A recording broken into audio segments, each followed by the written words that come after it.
I rented a cabin deep in the woods of northern Washington because I needed to get away. My job had been stressing me out for months, and after a panic attack in my apartment, I knew I had to disconnect for a while.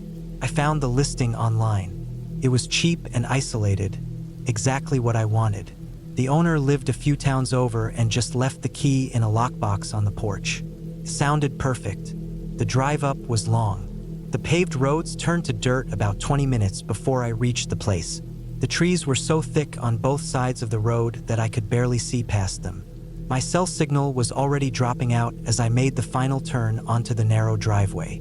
The cabin was tucked between two steep ridges, buried in fir and cedar trees. It looked old but sturdy, weathered wooden planks, a small porch, and a stone chimney. There was no one else around. No other cabins. No parked cars. No signs of life, really. I pulled in, got out, and the silence hit me. It wasn't quiet the way a park is quiet. It was total silence. I couldn't hear traffic, or people, or even wind. Just the occasional chirp of a bird or the sound of my own boots crunching gravel. It made me uneasy, but I told myself that's what I came for. I was too used to the constant noise of the city. I had forgotten what real quiet felt like. Inside, the cabin was simple. One main room with a couch, a wood stove, and a small kitchen. A bedroom off to the side with a bed, a dresser, and not much else. The bathroom had running water, though the hot water took forever to come on. There was electricity from a small generator in a shed out back, but no TV or Wi-Fi. The kitchen had a gas stove and a fridge that buzzed a little too loud. Everything smelled faintly of mildew, but it wasn't overwhelming, just old. That first day, I settled in. I unpacked the groceries I brought, mostly canned stuff and dry goods. I set up my sleeping bag on the bed, even though it had sheets because I didn't totally trust how clean they were. I spent the evening reading a paperback and listening to the wind pick up outside. It was relaxing in its own way. I fell asleep easily that night. The next morning, I woke up early. Light filtered in through the curtains, and I could hear a few birds outside. I made coffee on the gas stove and stood on the porch sipping it. I still didn't have signal. My phone was basically useless. I left it inside. That day, I hiked one of the trails that started behind the cabin. It led through thick forest, up the ridge behind the property. The trail was narrow and uneven, probably used more by animals than people. I walked for about an hour and turned around. I didn't want to get lost, especially with no phone and no one nearby to help. When I got back, I chopped a little firewood from the stack under the porch. The cabin came with an axe, and the logs were already cut into chunks. I spent the evening reading again, with the fire crackling and the shadows from the flames moving across the walls. I thought maybe this was what I needed after all. But that night, things changed. I woke up just after midnight. I didn't know why. There wasn't a sound, but something felt off. I lay there listening. The cabin creaked now and then, as old buildings do. But under that, there was something else. Faint crunch, like someone walking on gravel. Then it stopped. I held my breath. I told myself it was probably an animal, maybe a deer or a raccoon. I waited a long time before I drifted back to sleep. The next morning, I went out and checked around the cabin. I didn't see anything unusual. There were a few small paw prints in the dirt near the woodpile, maybe a raccoon or fox, but nothing that looked like boot prints. I told myself I was just jumpy. I spent the day reading, taking another short walk, and making a small fire before dinner. That night, I left the porch light on. I didn't sleep as easily. I kept waking up, thinking I heard things, creaks, distant movement. At one point, I thought I saw a flicker of light through the window, like a flashlight beam sweeping across the trees. But when I got up and looked, there was nothing, just the dark woods and the pale outline of the ridge beyond. The third day was colder. Clouds rolled in, and I could hear wind in the trees all day. I stayed inside, kept the fire going, and read until my eyes were sore. By that evening, I was feeling stir-crazy. I thought maybe I'd made a mistake coming out here alone. That night was when everything got worse. I woke up around 2 a.m. to a soft thud on the porch. Not a creak, not an animal noise, a solid sound, a footstep. I froze. My heart was pounding so hard it made my chest hurt. I waited, holding my breath again. Then I saw it. Through the tiny gap between the curtains, I saw a flash of light. A flashlight beam, moving slowly across the porch, like someone sweeping it side to side. Then it stopped. A long pause. I didn't move. I didn't make a sound. I didn't even breathe. Another thud, a heavier one, like someone stepping closer to the door. The handle jiggled. Not hard, not loud, just a quick movement, like someone testing it. Then nothing. I lay in bed, completely still, for what felt like hours. I don't know how long it was before I heard the sound of footsteps on gravel, slowly fading. I didn't sleep the rest of the night. At dawn, I got up and checked everything. The lockbox with the spare key was still there, closed. The door was locked. I looked for footprints, but the ground was packed dirt and rock.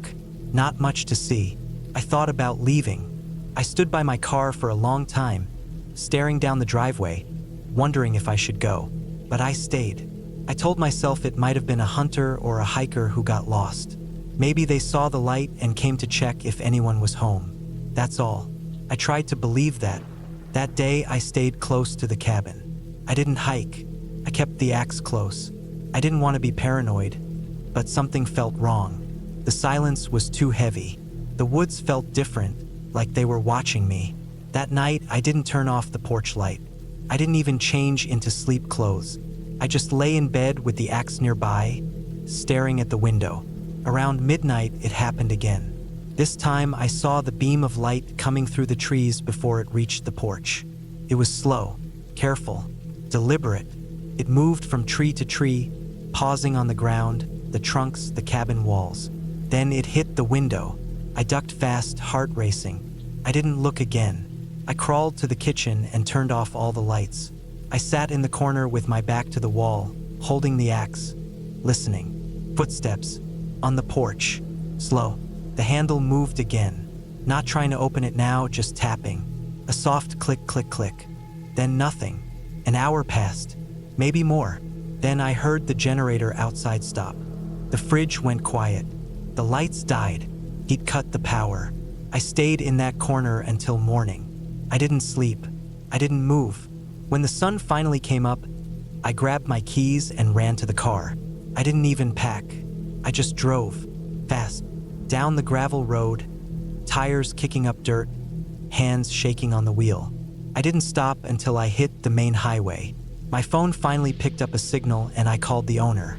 He said no one should have been near the cabin. He sounded surprised, said he'd never had anything like that happen before. But the way he said it made me wonder. I didn't go back. I didn't want my stuff. I didn't care. A week later, I got a call from the county sheriff. He said a local hiker had reported seeing a man camping not far from the ridge behind the cabin. No ID, no license plate, just an old beat-up truck hidden in the trees and a tarp shelter. When the sheriff went to check it out, it was gone. Just tire tracks and ashes from a campfire.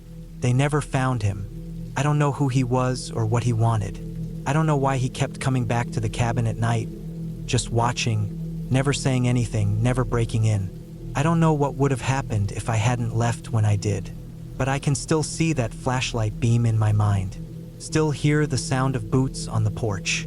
I never go into the woods alone anymore. I never stay anywhere without cell service. And I always lock every door before I sleep. Because sometimes the scariest things aren't ghosts or monsters. Sometimes it's just a man, standing quietly in the dark, waiting for you to fall asleep.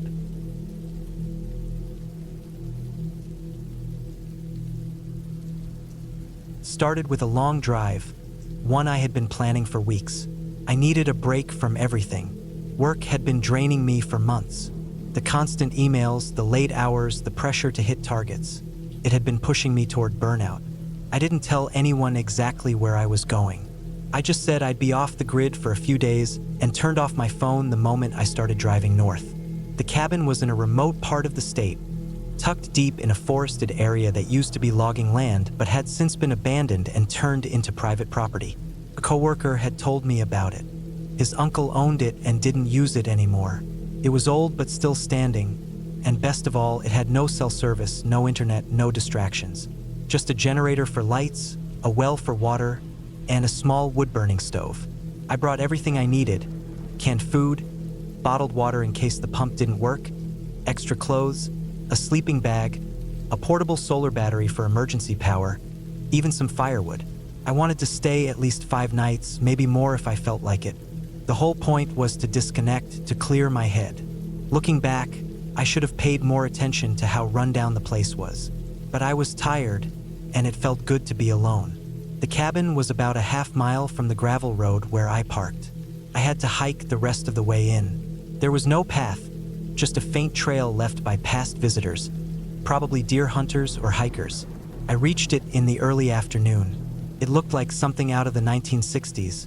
Weathered wood, a sagging roof, 2 small windows in the front. The door was padlocked, but I had the key. Inside, it smelled like old smoke and damp wood. Dust covered most of the surfaces. A few cobwebs in the corners. There was one main room with a small cot, a wooden table, 2 chairs, and a wood stove in the corner. Off to the side was a tiny bathroom with a compost toilet and a metal sink that fed from the pump out back. No shower, but I could wash up outside. The first day passed without anything strange happening. I unpacked, swept the floor, aired out the cabin by opening the windows, and lit a small fire to take the chill out of the air. The silence was heavy, but I welcomed it. I read a book, ate some canned soup, and went to bed early. That night, I woke up around 3 a.m. because of a sound outside. At first, I thought it was wind or maybe an animal moving through the brush. Then I heard what sounded like footsteps, slow, deliberate steps moving past the cabin. It was hard to be sure. The walls were thin, and any sound in the woods could echo strangely. I lay in my sleeping bag, not moving, listening hard. The footsteps didn't come back, and after maybe half an hour, I fell asleep again. The next morning, I stepped outside and looked around. The ground was mostly pine needles and dirt. I didn't see any footprints. I told myself it must have been a deer or something. I made coffee over a small camp stove and tried to ignore the nerves building up in my chest. I spent the day hiking around the area. There wasn't much of a trail, but I had a compass and marked trees to avoid getting lost. The forest was thick and quiet. I didn't see a single person or sign of recent activity. I started to feel better, like I was overreacting about the night before. That changed when I got back to the cabin. I had left my sleeping bag rolled up on the cot. When I walked in, it was unrolled and laid out flat. I hadn't done that. I knew I hadn't. It wasn't the kind of thing you forget. I checked everything else. My food was untouched. The lockbox where I kept my phone and keys was still locked, but the window on the far side of the cabin, one I hadn't even tried to open, was cracked open just slightly. Not enough to be obvious, but enough that it caught a breeze and made a soft ticking sound as it moved. I felt cold all over. I didn't want to believe someone had been in the cabin, but the signs were there. I grabbed my knife and checked the area outside. No tracks, no broken branches, nothing. I told myself maybe I had unrolled the bag without remembering. Maybe I had opened the window without thinking. I didn't want to panic. That night, I barely slept. I kept a flashlight and the knife within reach. Every time the wind shifted or something creaked, my heart started pounding. But nothing happened. No footsteps, no movement, just deep, black silence. On the 3rd day, I found something that changed everything. I was walking along a dry creek bed about a mile from the cabin when I saw a plastic bag tied to a low branch. It was a gallon-sized freezer bag, weathered but still intact. Inside was something wrapped in paper. I opened it slowly, expecting maybe trash or a forgotten lunch. It was a stack of Polaroid photos. The photos were all taken in the woods. Most of them were out of focus, but a few were clear enough. They showed people, 4 different people, all men. In each photo, they were sitting or standing in different areas near the cabin. Some looked like they were posing. Others looked candid, like they didn't know the photo was being taken. And then I saw the last one. It was a photo of me, standing at the cabin door, holding my sleeping bag in one hand and my backpack in the other. It had been taken the day I arrived. My stomach dropped.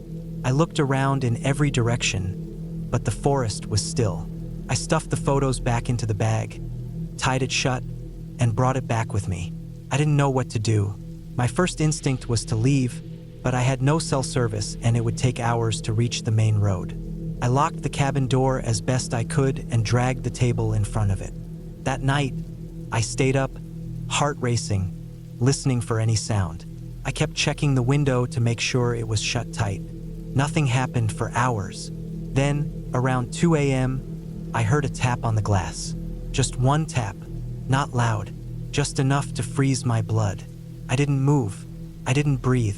The flashlight was in my hand, but I didn't turn it on. After a few minutes, there was another tap. Then silence. I stayed like that until morning, too scared to sleep.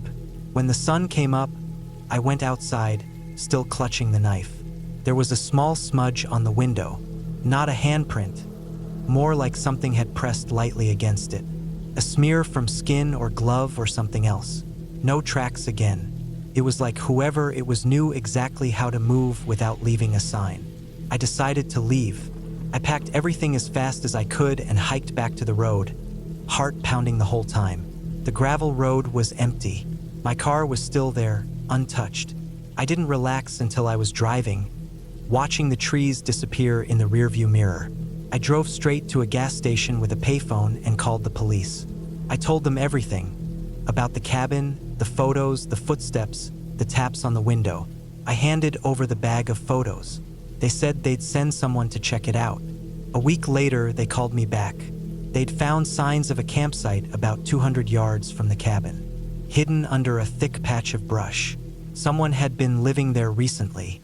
A tarp, food wrappers, footprints, a makeshift fire pit. No identification. They couldn't find the person. They told me the photos were from several years ago, but they couldn't identify any of the people in them. My coworker's uncle had no idea. He hadn't been to the cabin in over a decade. The police believed someone had been watching that area for a long time, maybe years, photographing people who stayed there. They said it was possible the man had left after I called, maybe scared off by the attention. But they didn't know for sure. I haven't gone back. I never will. For a long time after that, I had nightmares about being watched, about someone standing just out of view, camera in hand. I couldn't sleep in silence anymore. I needed noise, TV, music, anything. Even now, sometimes when I close my eyes, I remember that photo of me. I remember the way it looked, like it had been taken from just a few feet away. I never heard the shudder, and that's what scares me the most.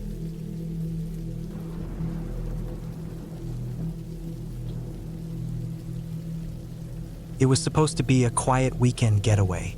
Just me, the woods, and the cabin I rented for a few days. A break from the constant noise of the city, the pressures of work, and the unending hum of everyday life.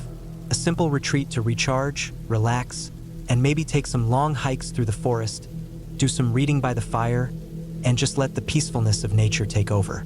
I found the cabin online. It was isolated, nestled deep in a remote part of the forest. Exactly what I wanted. It was small, one room, with an old stone fireplace and a front porch that overlooked a clearing. From the pictures, it seemed like the kind of place you'd want to be when you just wanted to disconnect from the world. When I arrived, it was exactly as described, maybe even better. The air was fresh and crisp, the kind that smells like pine needles and damp earth. I unloaded my stuff, set up my things, and took a deep breath. The kind of deep breath you take when you feel like you can finally let go. The first night passed without incident. The fire crackled in the stone hearth, and the only sounds that reached me were the occasional rustle of the wind through the trees or the chirp of distant birds. I spent the evening reading, sipping on hot tea, and enjoying the solitude. There was no phone service out here, no Wi-Fi, and I was perfectly content with that. The next morning, I woke up early. The sun was just beginning to peek through the trees, casting a soft golden glow across the clearing. I stepped outside, barefoot, feeling the cool grass beneath my feet. It felt good to be alive, to have nothing to worry about. I decided to go for a hike. I grabbed my water bottle and a light jacket, knowing the temperature would drop once I got into the woods. The trail was a small path that led deeper into the forest, winding through tall trees and thick underbrush. I hadn't expected to see anyone else. This place was too far off the beaten path for most people to venture. The hike was peaceful, and the forest felt endless. The further I walked, the quieter it got. No birds, no animals, just the sound of my boots crunching against the fallen leaves.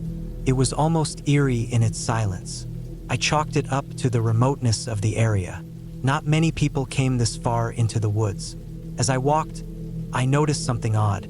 The trail seemed to be leading me in circles. I couldn't be sure, but it felt like I had passed the same tree more than once. I shrugged it off as my mind playing tricks on me.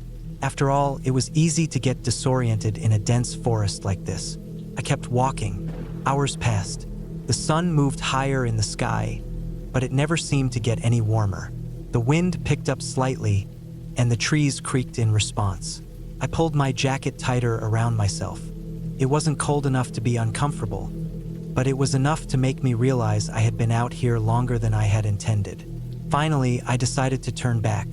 I knew the way to the cabin wasn't far from where I had started, or at least I thought it wasn't.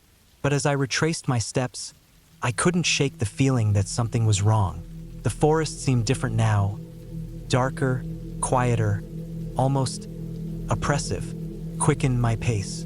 By the time the sun started to dip behind the trees, I was starting to panic. I couldn't remember the last time I had seen the trail marker, and the trees around me all looked the same. Everything felt unfamiliar. The peacefulness I had felt earlier had been replaced by a creeping sense of dread. I called out, but there was no answer, of course. Who would hear me out here? The thought of being lost was starting to settle in, and with it came a cold feeling in the pit of my stomach. I thought about the cabin, about how I had been planning to return there, sit by the fire, have dinner. Now all I could think about was the isolation, the remoteness of this place. No one would find me if something happened. No one even knew I was here. I kept walking, but everything seemed to be closing in. The trees felt too close, the shadows too long, and the air too heavy. The once serene sounds of the forest had turned into something far more menacing. The distant crack of a branch, a sudden rustling in the bushes. I paused, listening intently. My heart was racing now, and my breath was coming faster. I pushed forward again, almost running now, hoping to find some sign of the cabin. But the forest was relentless. It swallowed me whole, until it felt like I was walking in circles. Every direction looked the same, and my nerves were starting to fray. I had to stop, had to take a breath. I found a fallen log and sat down for a moment, trying to gather myself. I drank some water, wiped my forehead with my sleeve, and tried to think. There had to be a way out. But the longer I sat there, the more I realized I was in serious trouble. It was getting darker. The sun had disappeared completely, and the woods around me were already covered in a blanket of shadows. The temperature dropped quickly, and the chill in the air made my skin prickle. I wasn't alone. The feeling had been building for hours, but now it was undeniable. There was something watching me. I stood up, heart pounding, and scanned the forest around me. My senses were on high alert, every rustle of leaves, every snap of a twig making me flinch. I strained my ears, trying to hear anything that might give me a clue about what was out there. Nothing, just silence. I took a deep breath and tried to calm myself. There was no reason to panic. Could just be an animal. But somehow I didn't believe that anymore. I had to keep moving. I didn't know how long I had been walking. It felt like hours, but when I finally stumbled upon a clearing, I couldn't tell if it was the same one I had passed earlier or not. Everything looked the same now, but then I saw it. A faint light in the distance. The soft glow of a fire, just barely visible through the trees. Hope surged through me. It was my cabin. It had to be. I started walking faster, pushing through the brush, ignoring the growing ache in my legs, focusing only on that light ahead. The closer I got, the more I realized something was off. The light wasn't coming from the cabin's fireplace. It was wrong. It was too high off the ground, and the shadows around it didn't move like they should. It was unsettling, but I couldn't turn back now. I broke through the trees and found myself standing in a small clearing. The light was coming from an old campfire, half buried beneath the roots of a large tree. The flames flickered weakly in the dark, casting strange, jittery shadows on the ground. But what caught my attention wasn't the fire. It was the shape of something lying near the tree, something large. I stepped closer, my legs trembling, my body frozen in place as I realized what I was looking at. It was a person, or rather, what was left of one. The body was twisted, half covered by dirt and fallen leaves, its face hidden in the shadows. It was a man, judging by the clothing, torn jeans, a jacket. His skin was pale, almost gray, his eyes wide open, staring into the void. I froze. The air felt like it had thickened, like I was choking on it. A wave of nausea hit me, but I couldn't look away. The body was fresh, too fresh. The smell, sickly sweet, metallic, was unmistakable. The man had been dead for hours, maybe longer. I stumbled back, my feet tangling with the roots of the tree, sending me crashing to the ground. My head spun and my stomach turned. I knew I needed to leave, fast. But as I tried to stand, something moved from behind the tree. A shape, a figure, a shadow that seemed to have no clear form. It wasn't the body I had just seen. It was something else. Then I heard it. A low, guttural growl from behind the trees. That's when I ran. I didn't look back. I didn't want to. My body moved on instinct, my legs carrying me through the woods, ignoring the branches that scratched at my face, the underbrush that slowed me down. The growl continued behind me, growing louder, closer. I pushed harder, adrenaline coursing through my veins. The cabin, my cabin, was still out there. It had to be. By the time I reached the clearing again, I was gasping for breath. The night was nearly black now, and my vision was blurred with fear. But I saw it, the familiar shape of the cabin, standing still and silent against the backdrop of the trees. I wasn't sure how I found it, but there it was. I ran toward it, stumbled up the porch steps, and slammed the door shut behind me.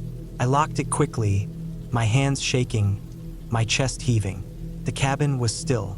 The fire was still burning in the hearth, crackling softly. But the outside, everything outside, was a different world now. A world I was no longer sure I understood. I spent the rest of the night huddled by the fire, too afraid to sleep, too afraid to even breathe too loudly. I didn't know who or what was out there, but I knew one thing for sure.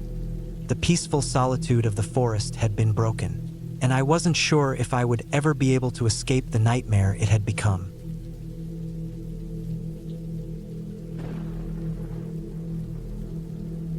I had been planning to get away for a long time. Life in the city had gotten too loud, too fast, and too crowded. I was always tired, always watching the clock, always hearing car horns and footsteps and neighbors arguing through the walls. I worked from home, which only made things worse. My apartment had become the place where I worked, slept, ate, and did nothing else.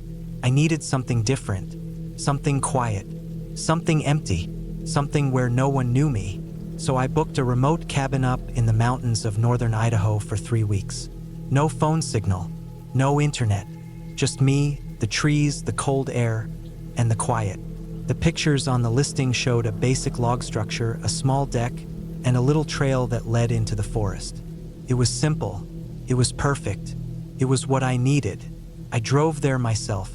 Took about 12 hours with a few stops. The last 2 hours were through gravel roads, with no signs, just directions printed out ahead of time. I followed every bend and bump carefully. Trees got denser. The road narrowed. It was mid-October, so the leaves had already turned a dark red and yellow. Some had fallen. The sky was gray, but it wasn't raining, just cold. Perfect weather to be left alone. The cabin was exactly like the pictures, with logs, a black roof, and a wide front deck with 2 old chairs and a table. There was a shed out back and a small generator sitting off to the side, barely visible behind a few thin trees. The listing had said it had solar panels and backup fuel. Enough for lights, the fridge, and some baseboard heaters. No luxury, no TV, just the basics. I parked on the little patch of gravel beside it, unloaded my bags, and stepped onto the deck. The boards creaked, and the smell of damp would hit me instantly. Everything was quiet. Not city quiet, actual silence. No hum of traffic, no people, nothing. Just wind in the trees and the occasional snap of a twig. It was beautiful. The inside was one big open room. Bed to the left, wood stove in the center, kitchen at the far end, and a table in the corner. One door led to a tiny bathroom. The windows were small but clean. No curtains, just blinds. The fridge buzzed softly. I unpacked my food, set up my laptop just for writing, and set my books beside the bed. I didn't bring much. Just notebooks, my jacket, a flashlight, a headlamp, and some basic tools just in case. The first few days were peaceful. I'd get up at sunrise, make a hot drink, and sit outside in the freezing air, wrapped in a blanket. I'd write a little, eat simple meals, take long walks along the trail behind the cabin, and be back before dark. I didn't try to hike far. I stayed close. This wasn't a vacation. I just needed time away. I kept the generator off most of the time, relying on solar during the day and only using power for light at night. I had brought enough firewood inside to keep the stove going. On the 5th day, something changed. It started with a sound. That night, I had been reading by the wood stove. The blinds were down, and the only light was from a single lamp and the faint orange glow from the stove. I wasn't tired yet. The woods had their usual sounds.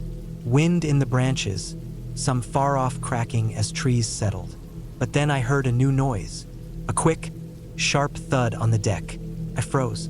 It wasn't the creak of wood shifting in cold. It was heavy, like something had landed or stepped hard. Then nothing, just silence again. I stood up slowly and turned off the lamp. I didn't know why, but it felt instinctive. My eyes adjusted to the dim light from the stove. I walked quietly to the window beside the front door and peeked between the blinds. Nothing, just the 2 chairs and the table. Leaves on the deck. The edge of the woods beyond that. I waited, listened, still nothing. Eventually, I told myself it could have been a branch falling. Maybe an animal like a raccoon or deer. The forest was full of them. It wasn't unusual. I kept the lamp off the rest of the night and just read until I fell asleep. The next morning, I stepped outside early to check. The frost on the deck had partially melted in a strange spot near the table. Just one spot, a kind of long mark, not a footprint exactly, but not natural either. It looked like something had scraped or dragged something across the wood. It wasn't big, but it was weird. I looked around the area. No tracks on the gravel. Nothing out of place on the ground. Just that one smooth, odd patch on the deck. I went back inside and tried to ignore it. But that night, it happened again. This time, it was around 2 a.m. I woke up cold. The stove fire had died down. I got up to add more wood, and just as I was crouched in front of the stove, I heard a loud, steady dragging sound on the deck. Slow and deliberate, not a quick noise like the night before. This time, it went on for at least 5 seconds. I didn't move. I just stayed frozen, staring into the dim glow of the stove. Then it stopped. I crawled to the window, peeked again. Still nothing. I waited 30 minutes, not even breathing heavy. But nothing else happened.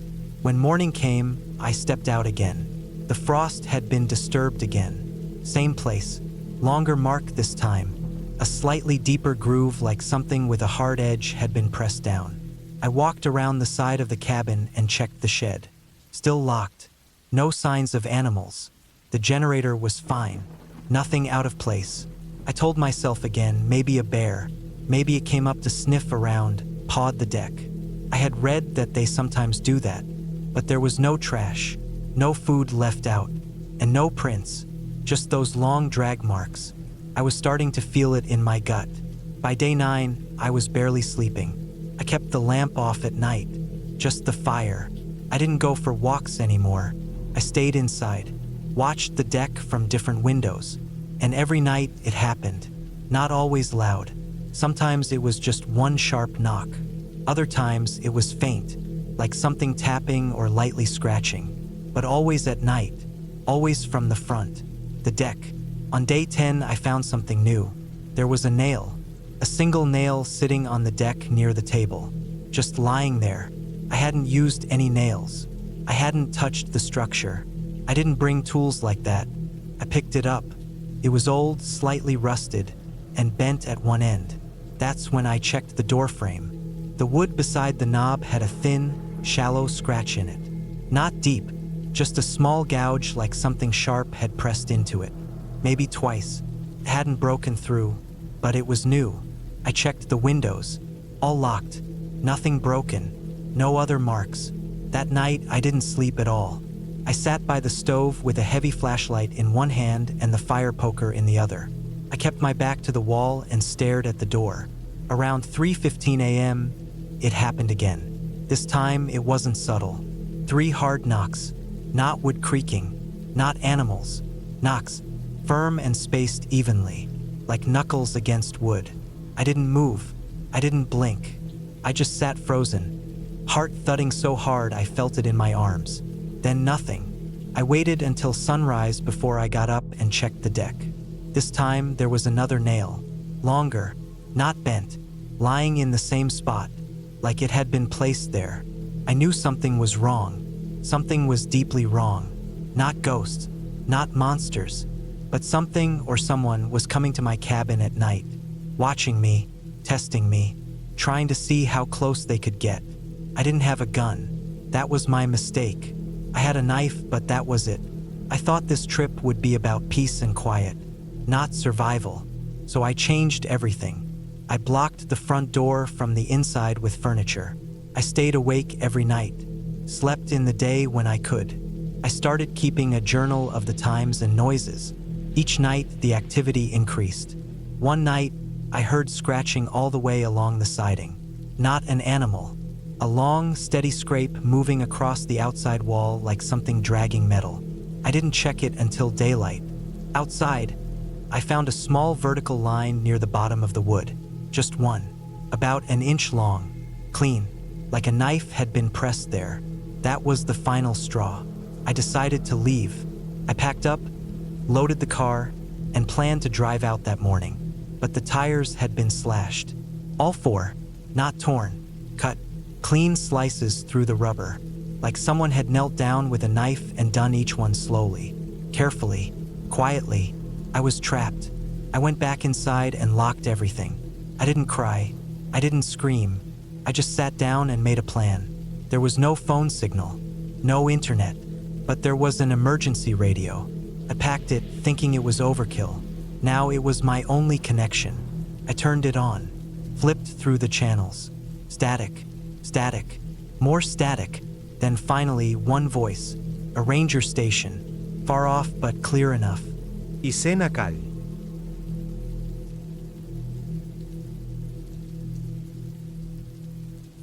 I needed to get away from everything for a while. Too much noise in the city, too much stress at work, too many people around me all the time. I couldn't focus, couldn't think straight. I was exhausted, not just tired, but deep-bone tired, the kind that builds up over years and doesn't go away with sleep. So when I saw the listing for a remote cabin high in the Rocky Mountains, I booked it instantly. No second thoughts. The pictures showed a weathered wooden cabin with a stone chimney, surrounded by thick pine trees and nothing else. It was hours from the nearest town. No internet, no phone service, just silence, mountains, and trees. Exactly what I wanted. The owner emailed me simple instructions. The road was dirt and gravel, steep in places, and I'd need a 4x4. He said to bring all the food, water, and supplies I'd need, because once I got up there was no running to the store. I was fine with that. I stocked up, packed everything into my Jeep, and hit the road on a Tuesday morning in early September. The drive took over 8 hours. The last 45 minutes were slow and rough. The road narrowed to a single lane and twisted sharply along the side of a steep slope. I had to drive carefully, inching forward over patches of loose rock and deep ruts. But I made it. The cabin looked just like the pictures, maybe even better. No buildings for miles, just towering pine trees, thick undergrowth, and distant mountain peaks. The air was cool and smelled like sap and dirt. The only sounds were wind in the trees and birds somewhere high up. Inside, the cabin was simple but clean. One main room with a fireplace, a couch, a small table and chairs, and a bed pushed against the far wall. A kitchen nook with a propane stove and a hand pump sink. A small bathroom with a composting toilet and a bucket shower setup. Rustic, but all I needed. I unpacked slowly. No rush. For once, I had nothing scheduled. No meetings. No calls. No alarms. I stored my food in plastic bins, set up my sleeping bag on the bed, and stacked some firewood by the hearth. That night, I lit a fire and sat on the couch for hours just listening to the quiet. No sirens, no traffic, no people talking, just fire crackling and wind through trees. Felt good, felt right. The first few days were peaceful. I settled into a rhythm. Wake up early, cook a simple breakfast, sit outside with coffee and listen to the forest wake up. I brought books, a journal, and some sketch pads.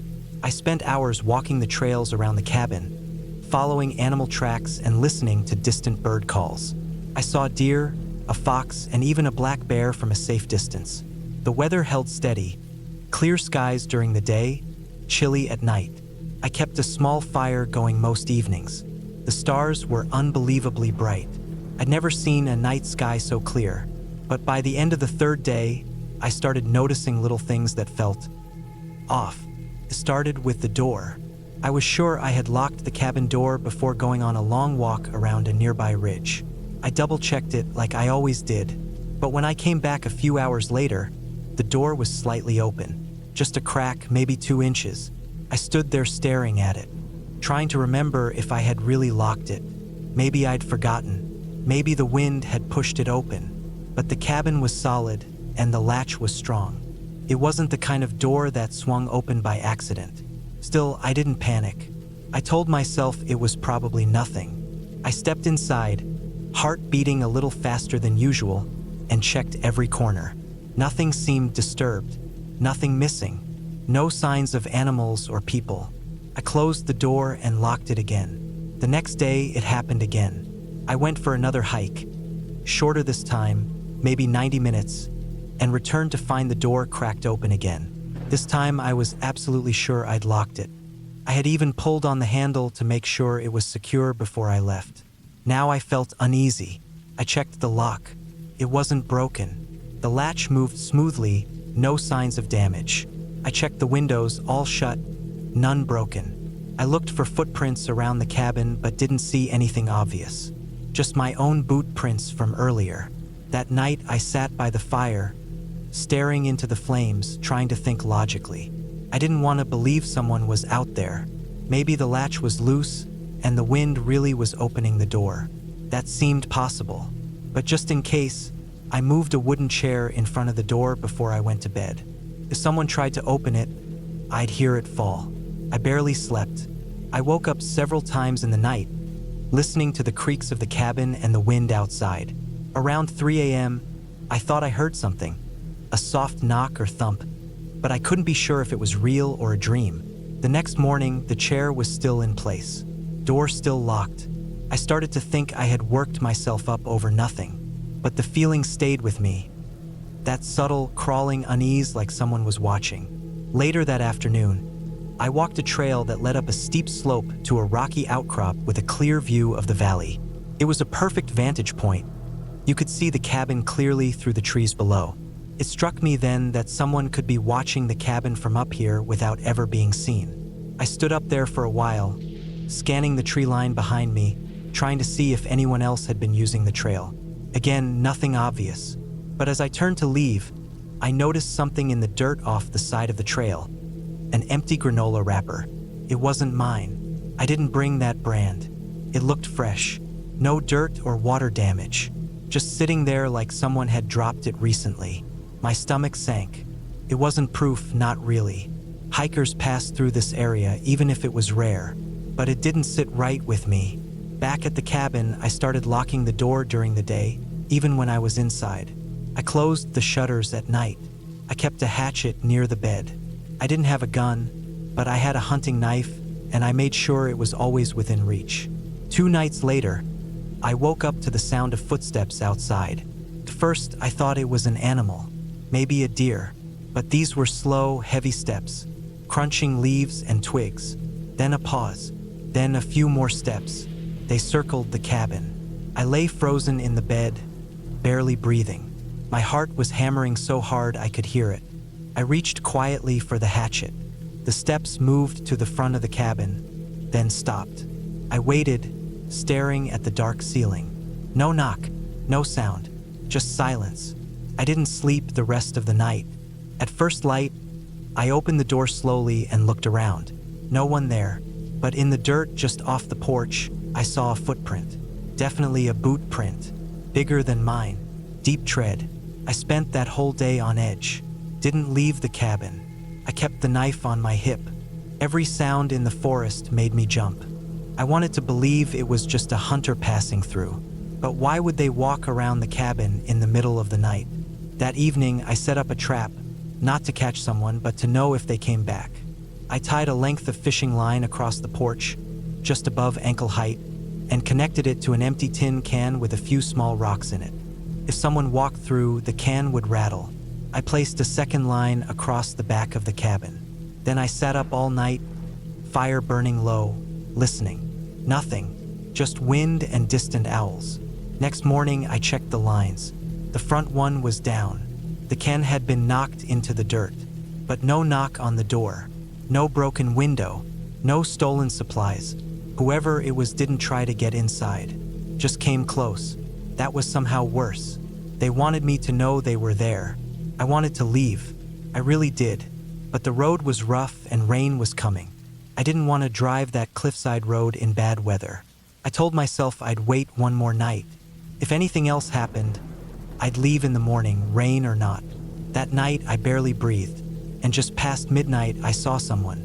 I had left one shutter cracked just an inch so I could see out. The moon was bright enough to light up the clearing. He was standing near the tree line. A man, tall, broad-shouldered, wearing dark clothes. I couldn't see his face. He just stood there watching the cabin. He didn't move for at least 5 minutes. Then he turned and walked back into the trees. No noise, just vanished into the dark. I didn't sleep after that. As soon as it was light, I packed up everything fast, shoved food into bins, rolled up my sleeping bag, and threw it all into the Jeep. I didn't even eat. I just drove. The rain started halfway down the mountain. The road was slick, muddy, and dangerous. Twice I slid close to the edge, but I didn't care. I just kept going. I drove until I hit pavement, then kept driving until I reached the next town. I checked into a cheap motel and locked the door behind me. That night, I finally slept. Later, I filed a report with the local sheriff. They took it down, but they didn't seem surprised. Said transients sometimes moved through the woods. Survivalists, hermits, escaped convicts even. They said no one ever stayed long up there.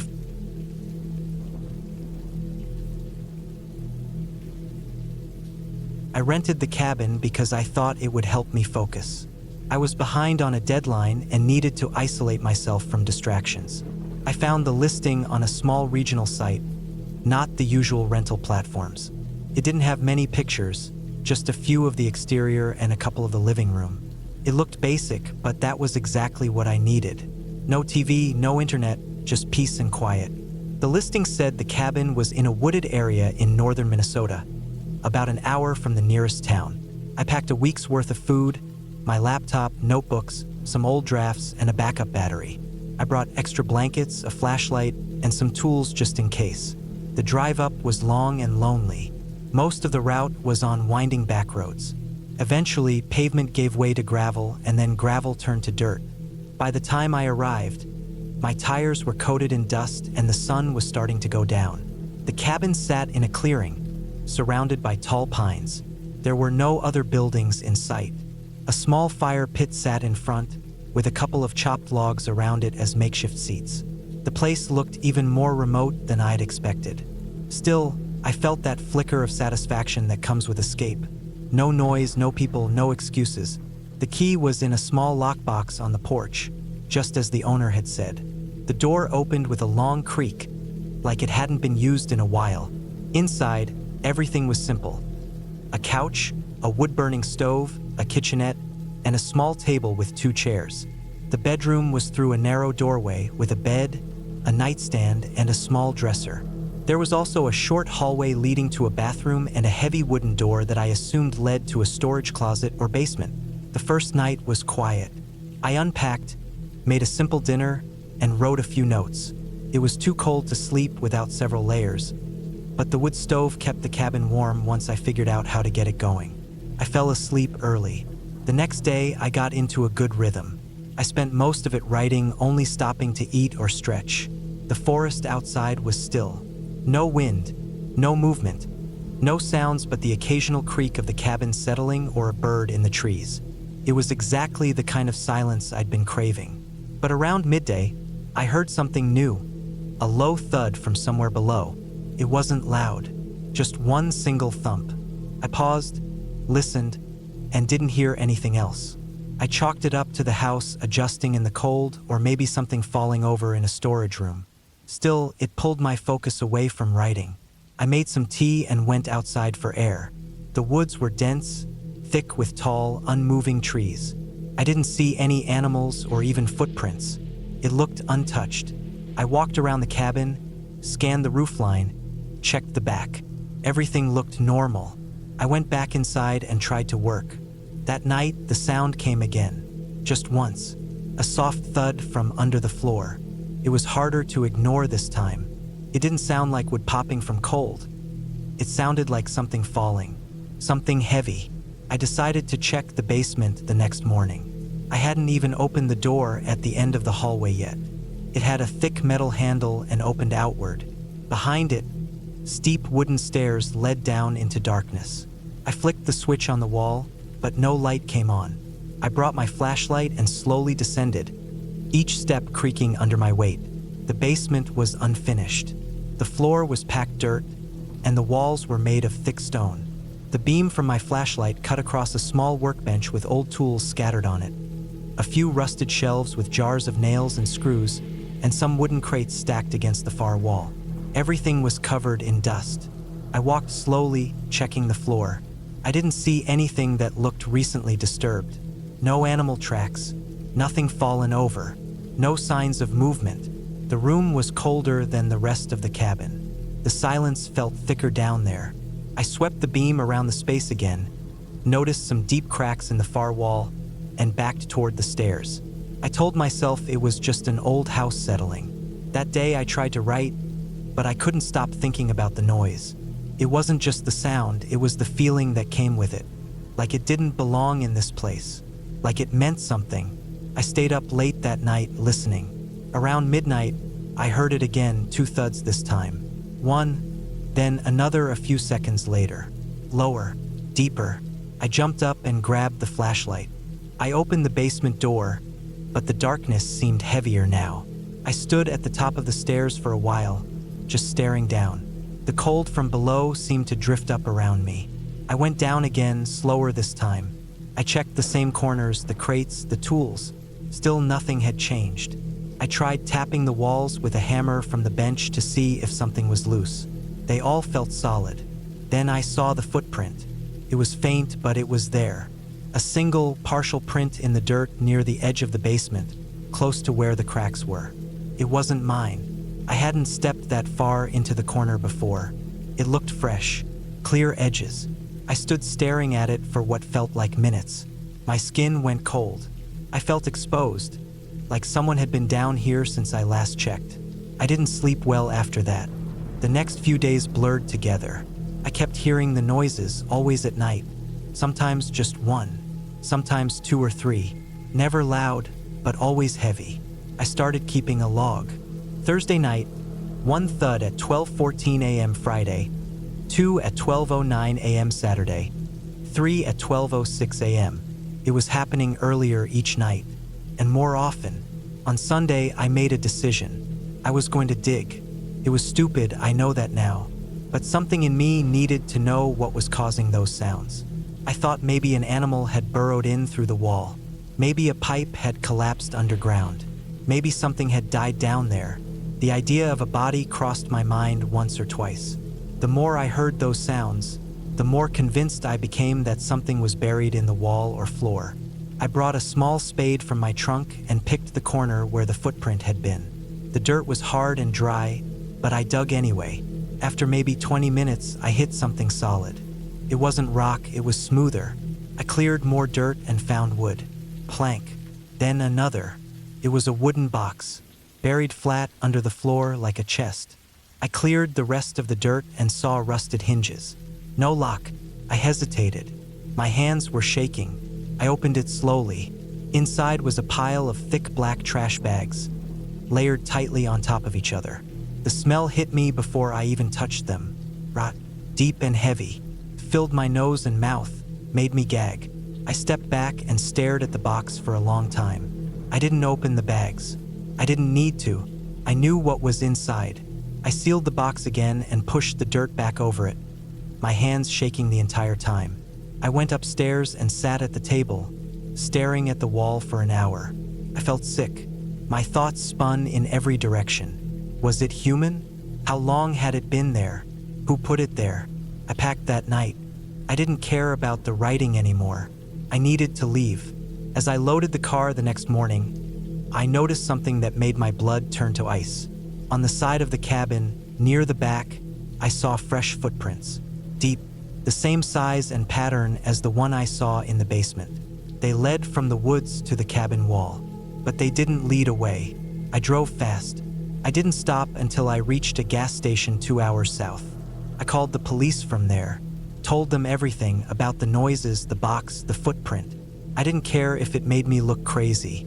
I gave them the address and drove the rest of the way home. A week later, a detective called me. They found the box, and they found human remains inside, wrapped in plastic. It had been there for years, maybe decades. The forensics team believed it was a woman, maybe late 30s. No ID yet. They were investigating it as a homicide. I never went back to that cabin, never asked who owned it, never checked if the listing was still online. I deleted the pictures I had taken. I didn't want to see the place again. But the worst part wasn't the body. It wasn't even the smell or the sounds. It was that someone had been there with me, not years ago while I was there. Whoever made those prints, whoever moved under the floor each night, whoever watched from the trees, and whoever left without leaving a trace. I finished the book eventually, but I haven't written another since, and I don't go into basements anymore.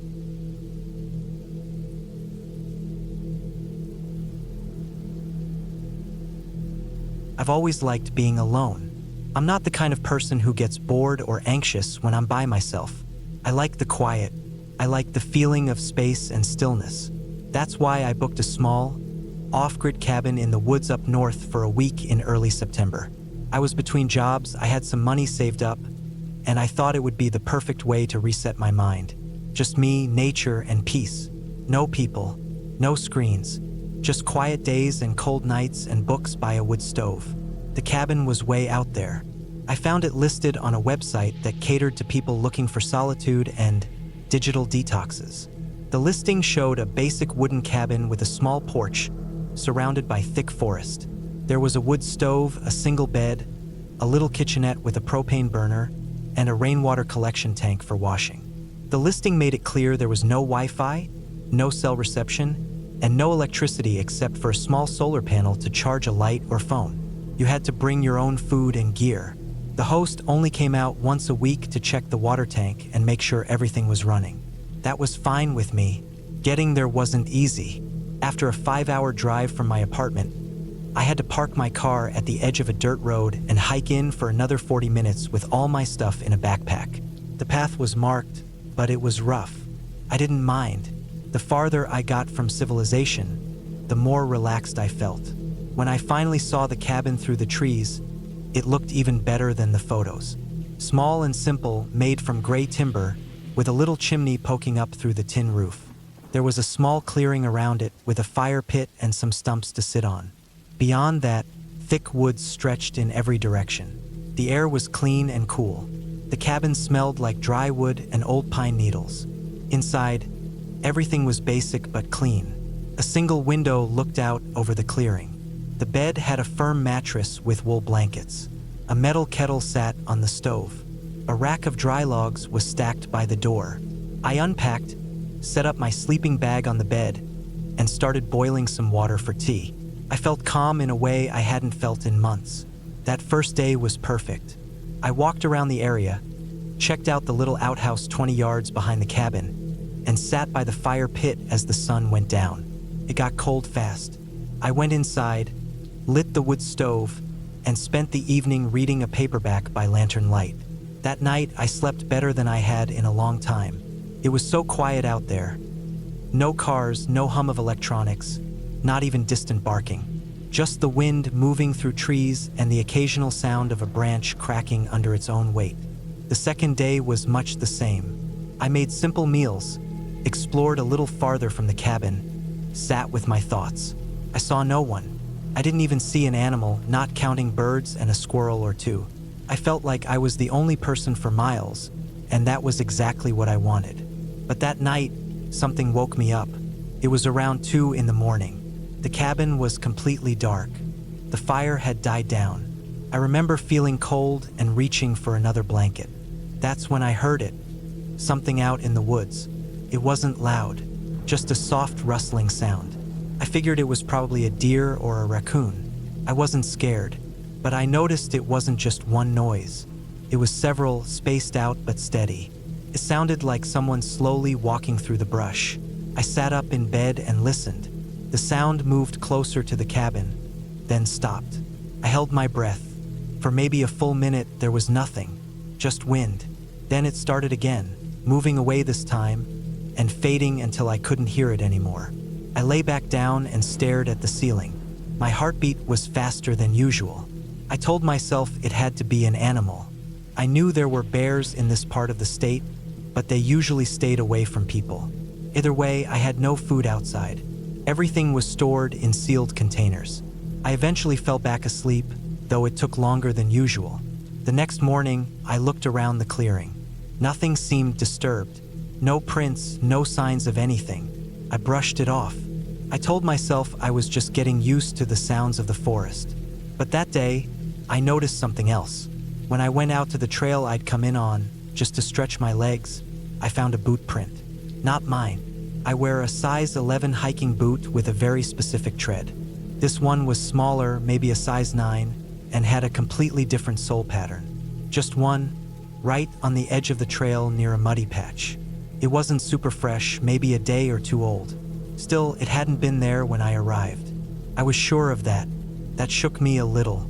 This place wasn't close to any other cabins or campsites. You wouldn't just stumble on it unless you were looking for it. I told myself it was probably the host doing a check-in, even though I'd been told they didn't come until Fridays and it was only Wednesday. Still, I kept looking over my shoulder on the way back to the cabin. I didn't see anyone. That night, I kept the fire going longer. I made sure the lantern was within reach. I even kept my hiking boots close to the bed, just in case I had to get up quickly. I tried reading, but I kept glancing at the window. The curtains were thin, and I could see my reflection in the glass. I couldn't help thinking about someone standing outside, looking in. I eventually went to sleep, but not easily. Again, I woke up in the middle of the night. This time, the sound was right outside the cabin. It wasn't footsteps this time. It was breathing. I sat up straight in bed and listened hard. Slow, steady breathing. Not an animal panting. Not the wind. It was the sound of someone breathing through their nose, slow and deep, right near the window. I didn't move. I didn't even reach for the lantern. I was afraid if I did, whatever was outside would know I was awake. I just sat there in the dark, my ears wide open, listening. The breathing continued for maybe a minute. Then it stopped. Silence. Not even footsteps. Just gone. Eventually, I reached for the lantern and turned it on. The cabin lit up in a soft glow. I waited until morning like that, sitting up in bed, fully dressed with my boots on, holding the small axe I used for splitting kindling. When the sun came up, I went outside. Again, no sign of anything. No prints, no broken branches, no disturbance in the dirt around the window. But I knew what I'd heard. I wasn't making it up. I seriously thought about packing up that morning. But something in me didn't want to give in to fear. Maybe it really had been an animal. Maybe I was just getting paranoid from the isolation. Still, I didn't go far that day. I stayed within sight of the cabin, made sure I had the axe with me at all times, and tried to stay alert. But the silence wasn't peaceful anymore. It felt like the trees were watching me. I kept expecting to see someone step out from behind a trunk. That night, I didn't sleep at all. I kept the fire roaring, kept the lantern lit, and stayed dressed with my boots on, just in case. Every time I thought I heard something outside, I froze and waited. Sometimes it was just the wind. Sometimes I wasn't so sure. But no breathing, no footsteps. When morning came, I made my decision. I was leaving. I didn't care that I'd paid for the whole week. I packed everything up quickly, strapped on my backpack, and started down the trail toward my car. It was slow going. The trail was rough and I kept stopping to listen. I was halfway back when I saw something ahead, something hanging from a branch over the trail. It was a string of plastic bottle caps, just maybe 10 of them, strung on twine, swaying gently in the breeze. They weren't there before. I would have seen them on the hike in. I stopped and stared. Then I noticed something else. Another boot print, same size as the one I'd seen earlier. I didn't stop to look for more signs. I moved fast the rest of the way to the car. My heart was pounding the whole time. I felt exposed, like something could come at me from the trees at any moment. I kept the axe in my hand even after I reached the car. When I got to the car, nothing looked disturbed. I tossed my pack in the back, locked the doors, and started the engine. I didn't look back as I drove away. I made it home that night, but I didn't sleep. I kept thinking about those bottle caps, about the breathing, about the print. Someone had been out there with me, watching me. I'd never seen them, but they'd been close. Close enough to breathe outside my window. Close enough to hang something over the trail I'd have to walk under. I contacted the listing site and reported everything. They took down the listing a few days later, saying the host couldn't confirm the location was secure. I don't know what that means. I never heard anything more from them. I haven't gone camping since. I haven't been alone in the woods.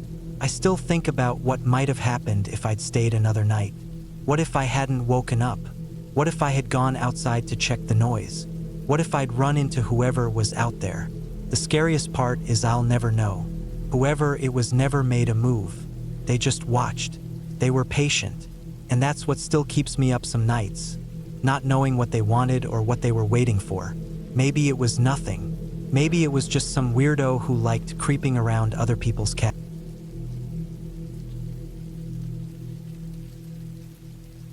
I don't know what made me agree to spend the weekend in that cabin. I'd been looking for a break, something to get away from the constant noise of the city, the pressure of work, and the chaos of my daily life. I had been scrolling through a website that listed remote cabins for rent, and there it was, an isolated spot in the woods. The listing said it was perfect for those seeking peace and solitude, and it even had some lovely pictures. A rustic wooden cabin, a fireplace, a lake nearby. It seemed like the ideal escape. The drive there was quiet, uneventful. The roads winding through the trees, more and more isolated as I went. I kept checking the GPS to make sure I wasn't lost. But the road was so narrow, the trees so dense, that I could barely see the sky above.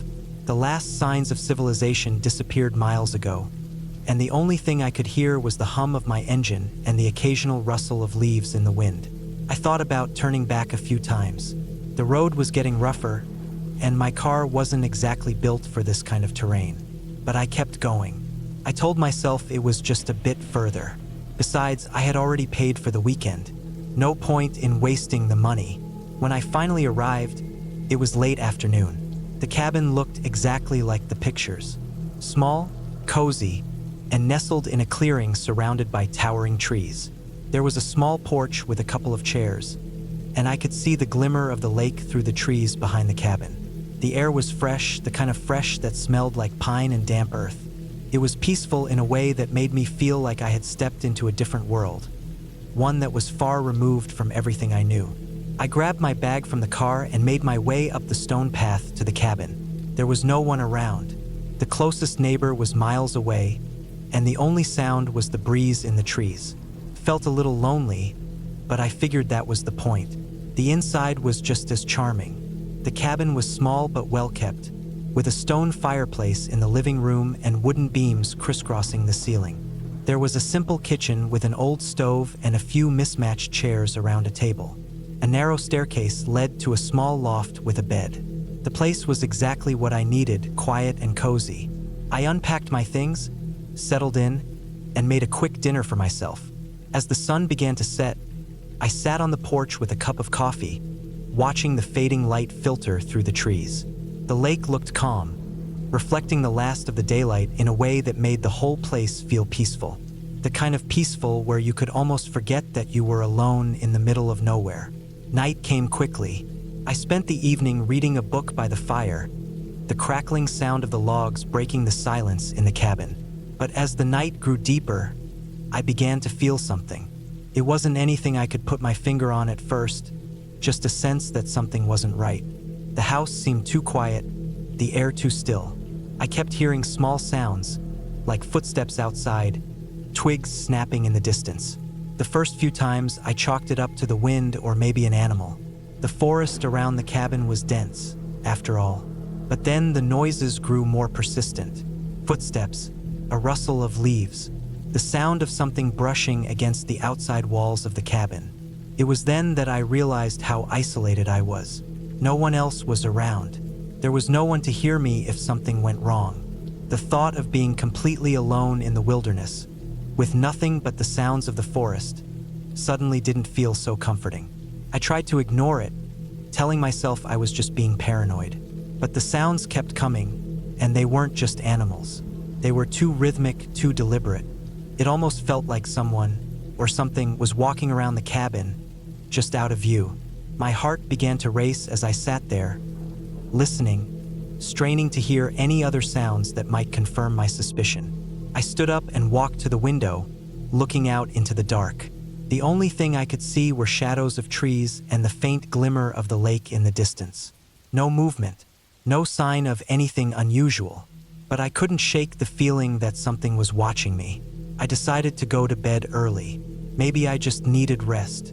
But sleep didn't come easily. Every creak of the old wooden floorboards, every shift of the wind, made me jump. My mind raced, thinking of all the possible explanations for the noises I had heard. Animals, of course, but something about it felt wrong. It wasn't the way animals moved. It was more calculated. By the time I drifted off, I was on edge, my mind spinning with thoughts of what might be out there. I kept imagining someone, maybe a hunter, maybe a drifter, lurking just beyond the trees. Someone who knew the area better than I did. Someone who might have been watching the cabin for days. I woke up several times during the night, each time startled by the same sounds. The scraping of something against the walls, the slow, deliberate footsteps around the cabin. It wasn't until the early hours of the morning that I finally fell into a deep, restless sleep. When I woke up the next morning, I felt disoriented. I couldn't tell if the events of the night were just dreams, or if something real had happened. I tried to shake off the lingering sense of unease and decided to explore the area, hoping that the fresh air would clear my head. I took a walk down to the lake. The sun was up, and the morning light made everything look different. The woods were peaceful again. Birds chirped, and the water was still. But as I walked along the shoreline, I noticed something strange. There were footprints, big, heavy footprints. They looked fresh, like they had been made recently. I stopped in my tracks, my heart skipping a beat. I stared at the prints, feeling a cold shiver crawl down my spine. They were too large to be from a deer or any other animal I knew of. They looked like human footprints, but they weren't the kind of prints I would expect from someone walking on a dirt path. These were deep, as though whoever had made them had been trudging through the wet ground. I quickly turned and made my way back to the cabin, my mind racing. Had someone been here? Was someone watching me? I hadn't heard anything since I had left, but the feeling of being watched hadn't gone away. I bolted the door behind me and checked the windows, feeling a growing sense of dread. It was clear now I wasn't alone. I decided to stay inside for the rest of the day. I didn't dare go out again. I spent hours pacing the cabin, checking the locks, looking through the windows, trying to stay calm. But every now and then, I would hear a noise from outside. the sound of something moving through the woods, something approaching the cabin. Each time, my heart would race, and I would freeze, hoping it was just my imagination. As night fell again, the fear I had been trying to suppress returned full force. The noises were back. I could hear something moving around the cabin again, just like the night before. Only this time it felt different, felt closer. I grabbed my phone, ready to call for help, but I had no signal. The isolation had never felt so suffocating. I don't know how long I sat there, terrified, listening to the sounds outside. I couldn't move. I couldn't think straight. But then, finally, the sounds stopped. Silence. Complete silence. For the first time in days, there was no rustling, no footsteps, no scraping. I waited, hardly breathing, for what felt like hours, but nothing came. No footsteps, no scraping. I finally gathered the courage to check outside. I stepped onto the porch cautiously, looking around the cabin, scanning the trees for any sign of movement. But there was nothing. The forest stood still, bathed in the pale light of the moon. There were no footprints in the dirt, no signs of anyone nearby. Maybe it had all been in my head. Maybe I had just let my imagination run wild. Maybe the isolation had made me paranoid. I stayed one more night, and nothing else happened. No more footsteps, no more strange noises. The next morning, I packed up and left without a second thought. I never figured out who or what had been watching me, but I knew one thing for sure. The woods had a way of making you feel small, insignificant, and utterly alone.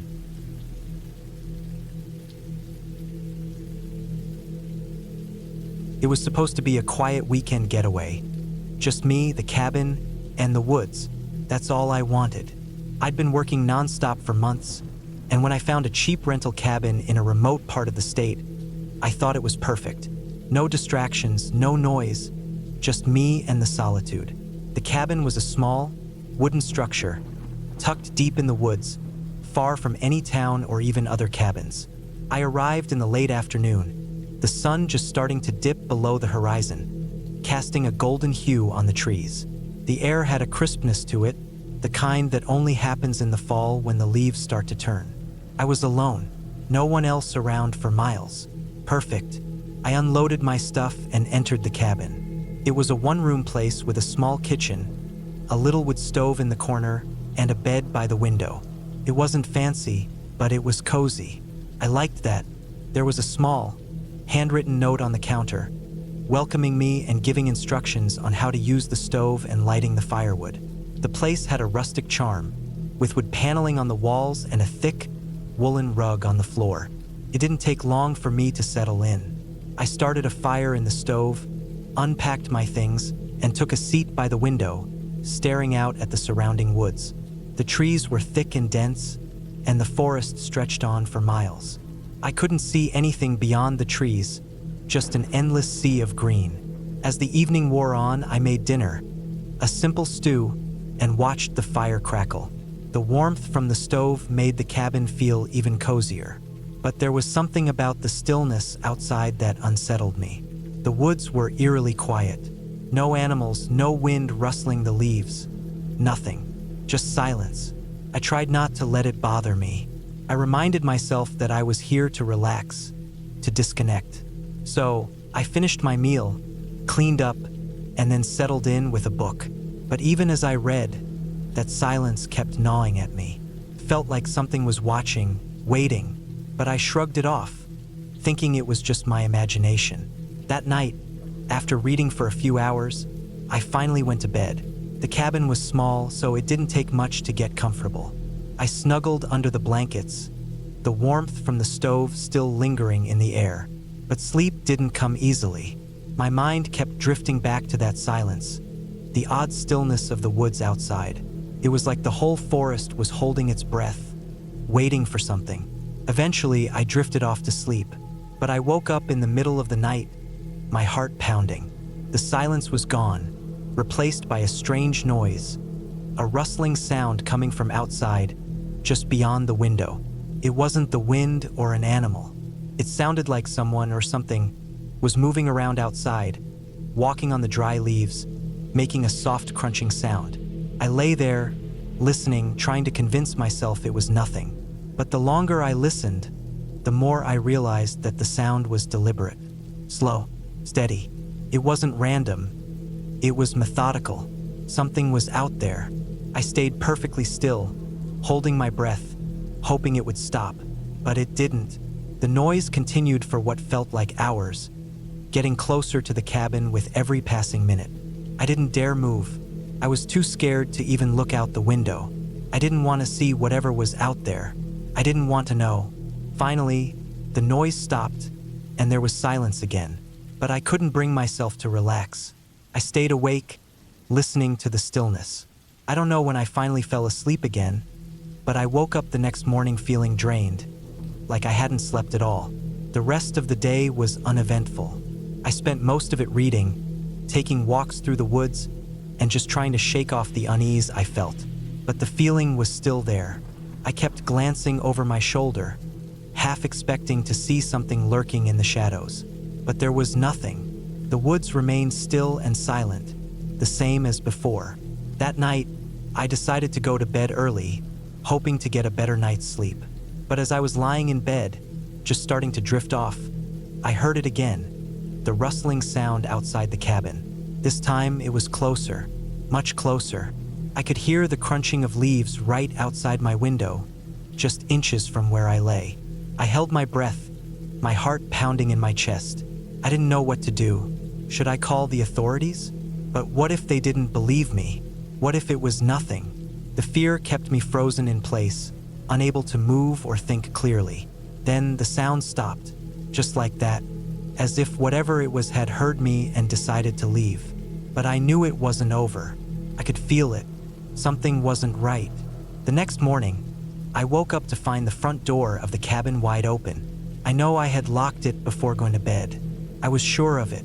But there it was, standing open, the wooden door creaking in the wind. I got up quickly, closing and locking it again. My mind raced with questions. Had someone been here? Had I imagined the noises? But there was no way I could have mistaken it. I wasn't imagining things. I spent the next few hours searching the cabin, checking for any signs of someone having been there. But there was nothing. No footprints, no broken windows, no other signs of disturbance. Just the cabin, the woods, and the silence. It wasn't until I went outside to gather more firewood that I noticed something strange. The woods were different now.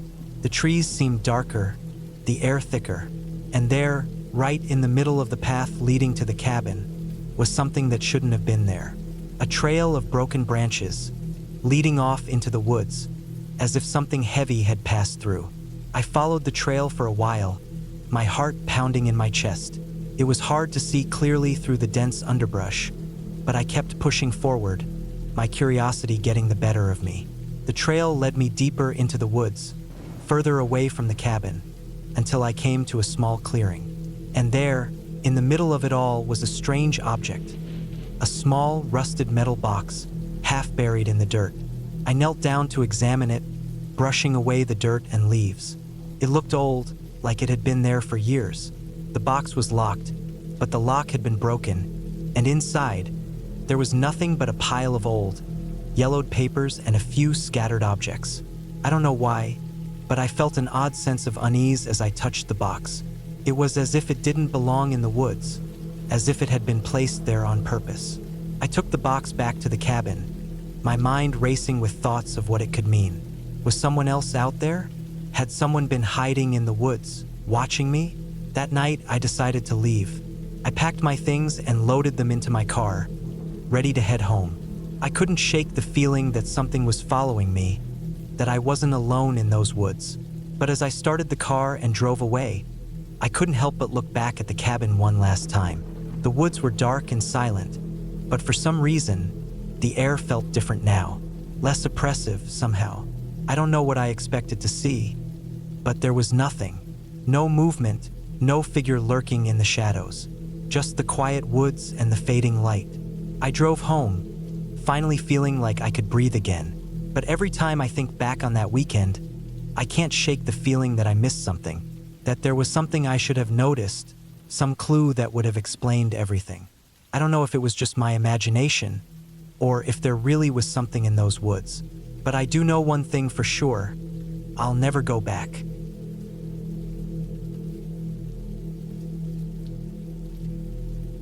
I had been looking forward to this weekend for months. A peaceful solo retreat in a secluded cabin deep in the woods. No distractions, just me, nature, and a chance to clear my head. The cabin was small, old even, tucked away in the middle of a dense forest where cell phone reception was non-existent, and the sound of cars or civilization was unheard. I had rented it through an online listing, and the photos were quaint. Rustic wooden walls, a small stone fireplace, and a large window that framed the forest perfectly. I arrived late on a Friday afternoon. The drive had been long, and the last few miles were over a narrow dirt road that wound through thick trees. There were no signs, no houses, and no lights, just an empty, quiet stretch of land that seemed to go on forever. When I finally reached the cabin, the sun had already begun to dip below the horizon, casting long shadows across the clearing. The place was exactly how it had looked in the photos, weathered but charming. The kind of place where you could imagine cozying up with a book and a cup of tea. I parked my car and unloaded my things, bringing them inside. There was a small porch with a couple of rocking chairs, and as I stood on the steps looking out, I felt a strange sense of isolation. Not in a bad way, but in a way that made me aware of just how far away from everything I was. The kind of solitude that, at first, felt peaceful but slowly began to settle in a little deeper, as if the silence was pressing down on me. Inside the cabin, it smelled like wood and old books. The fireplace had already been prepared with some dry logs, and I noticed that everything in the cabin felt aged. The furniture, the floors, the walls. It was clear this place had been here a long time, and maybe that's what made it feel so lonely. I went about unpacking my things, setting up for the night. It was chilly outside, but cozy inside, so I started a fire in the hearth. The flames crackled, filling the small room with warmth. After a long drive, I was tired, but I didn't want to go to bed too early. Instead, I decided to take a walk around the cabin. The woods stretched out in all directions, and I could hear the wind rustling through the trees. The air smelled clean, and the sounds of the forest seemed far away, distant, as though they were coming from a place I couldn't reach. I walked for about 30 minutes, staying close to the cabin, just enough to stretch my legs. When I turned back toward the cabin, something caught my eye. It was just a brief flicker of movement, but it made me stop. I stood there for a moment, trying to adjust my eyes to the fading light. It came from the woods just beyond the clearing where the cabin sat, a shadow flitting between the trees. I chalked it up to an animal or perhaps just my imagination playing tricks on me. But there was something about the way the shadow moved that seemed too deliberate. I shook it off and made my way back to the cabin. When I got inside, I locked the door behind me and made sure the windows were closed. The fire was still crackling, and I sank into the couch, feeling the warmth seep into my bones. I felt silly for getting worked up over a shadow, but the feeling of unease lingered. I tried to distract myself by reading a book I had brought with me, but the words seemed to blur after a while. It wasn't long before I gave up and decided to head to bed. The night was eerily quiet, so quiet that I could hear the faintest sounds, the creak of the cabin as it settled, the occasional snap of a branch outside, and the fire in the hearth crackling as it slowly died down. I lay there, staring at the ceiling, trying to push away the feeling that something wasn't quite right. Sleep didn't come easily that night.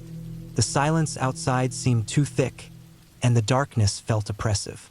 It wasn't long before I heard it, a soft, scraping sound, like something dragging along the ground, came from outside the cabin, just beneath the window.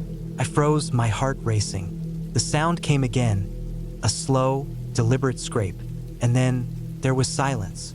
I lay there for what felt like an eternity, waiting for something else to happen. But nothing did. Eventually, exhaustion overcame me, and I drifted off to sleep.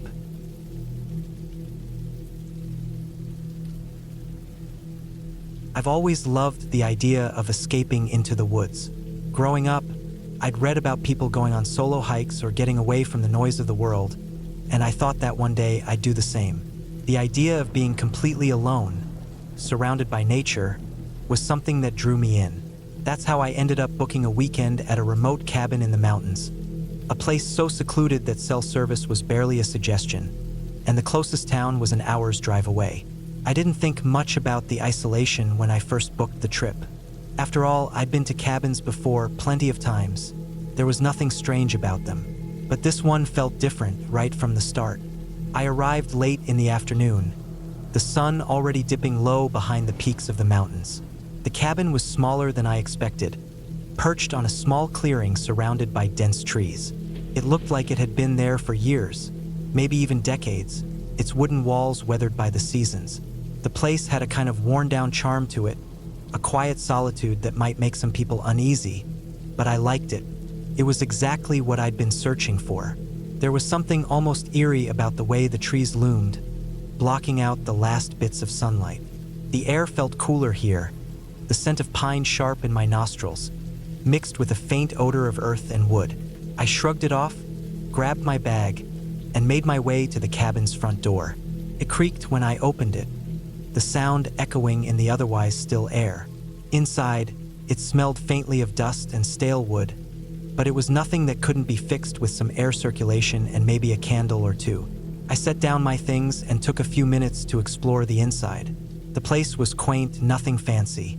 A small kitchen to the left, a modest living area with an old leather sofa, and a tiny bedroom at the back with a single bed. There was a fireplace in the corner, and above it hung a few old hunting trophies, the kind that felt more like decor than reminders of past hunts. The walls were adorned with faded paintings, scenic landscapes of mountains and lakes. Most of them cracked and aged, felt old, but in a comforting, nostalgic way. I unpacked my bag, placed a few items on the small table near the window, and then decided to go out for a walk before the sun disappeared completely. I'd been driving all day and needed to stretch my legs. The forest around the cabin was dense, the trees thick with branches that tangled together above me, creating a canopy that blocked out much of the sky. It was quiet, eerily quiet, almost like the whole world had decided to hold its breath. I walked deeper into the woods, the ground soft under my boots. The only sounds were the crunch of dried leaves beneath my feet and the occasional call of a bird overhead. The air was cool, and the deeper I went, the darker it became. I wasn't afraid, at least not at first. I'd been in forests like this before, but there was something about this place that felt different. The silence wasn't just peaceful. It felt oppressive, as though something was watching, waiting. But I dismissed the thought as just my imagination. After about an hour of walking, I turned back toward the cabin. The sun was nearly gone now, leaving only a faint orange glow behind the mountain peaks.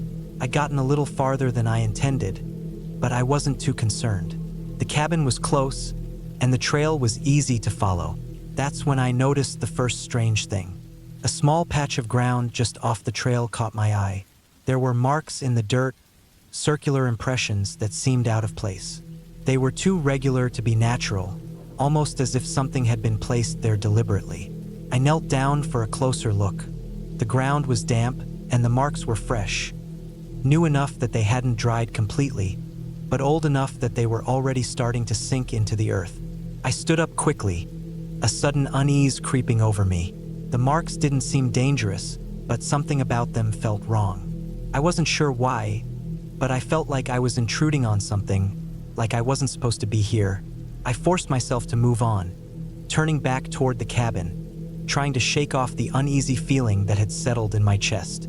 When I returned to the cabin, I made myself a quick dinner and then sat by the fire for a while, reading a book I'd brought along. The crackling of the flames was comforting, but the strange marks kept replaying in my mind. The longer I sat, the more I felt like I couldn't shake the feeling that something was off about this place. The air seemed heavier, thicker, and the silence felt less peaceful and more suffocating. I went to bed early that night, hoping to get some rest and put the strange thoughts out of my mind. The bed was uncomfortable, but I managed to fall asleep quickly. The night didn't go as I had hoped. I woke up in the middle of the night to a strange sound. It wasn't loud, just a faint scratching, like something dragging against the wood. I sat up, my heart pounding, straining to hear. It was so quiet, but the scratching was distinct, coming from somewhere nearby. I wasn't sure if it was inside the cabin or outside, but it was close. I listened for a few moments, the silence around me pressing down, making every little noise seem louder.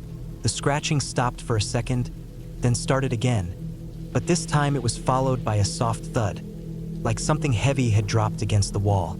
I stood up quickly, my legs unsteady. I grabbed the flashlight from the small table next to the bed and clicked it on. The beam of light sliced through the darkness, revealing nothing out of the ordinary. The fire had died down to embers, casting an eerie glow on the walls. The scratching continued, a slow, deliberate sound, like claws against wood. My heart raced in my chest. I felt the hairs on the back of my neck stand up as I slowly made my way to the front door, the flashlight flickering in my trembling hand. I didn't want to go outside, especially not at night, but I couldn't just ignore it either. I unlocked the door, taking a deep breath before stepping out into the cold night air. The moon was high in the sky, casting a pale light over the clearing in front of the cabin. Everything was still, except for the occasional rustle of leaves in the breeze.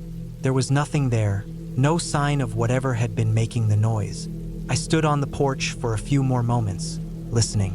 The air was crisp and cool, and the forest was completely silent now. Whatever it was, it had stopped. I felt a little foolish standing there in the cold, but the unease wouldn't let me go. After a while, I closed the door and locked it behind me. I didn't get much sleep after that. The next day, I decided to leave. The strange noises from the night before were still fresh in my mind, and I couldn't shake the feeling that something wasn't right. I packed up my things early in the morning, anxious to get out of the cabin and back to civilization. But as I was loading my car, I noticed something that made my stomach turn. There, just beyond the cabin, in the same spot where I had seen the strange marks the day before, there was something new. A small pile of rocks, carefully stacked one on top of the other, forming a little mound. It was too precise, too deliberate. It felt like a warning, like someone, or something, had been trying to communicate with me. I didn't hesitate. I got into my car, slammed the door shut, and drove away as fast as I could. As I left the cabin behind, I glanced in my rearview mirror, and for a brief second, I thought I saw a figure standing by the trees, watching me. But when I looked again, there was nothing there. I didn't stop until I reached the town, my heart still racing, my mind filled with questions I couldn't answer. But one thing was certain, I would never go back to that cabin again. The woods had secrets, secrets that I was never meant to uncover, and I was okay with that.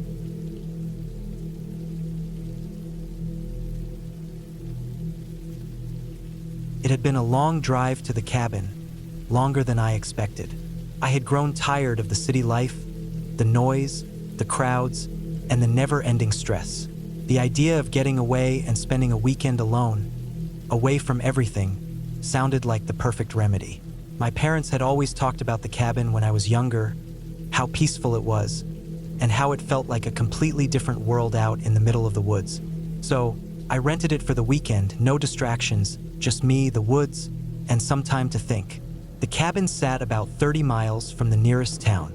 I had read reviews about how isolated it was and how some guests had enjoyed the solitude while others, well, let's just say some weren't too thrilled about the quiet.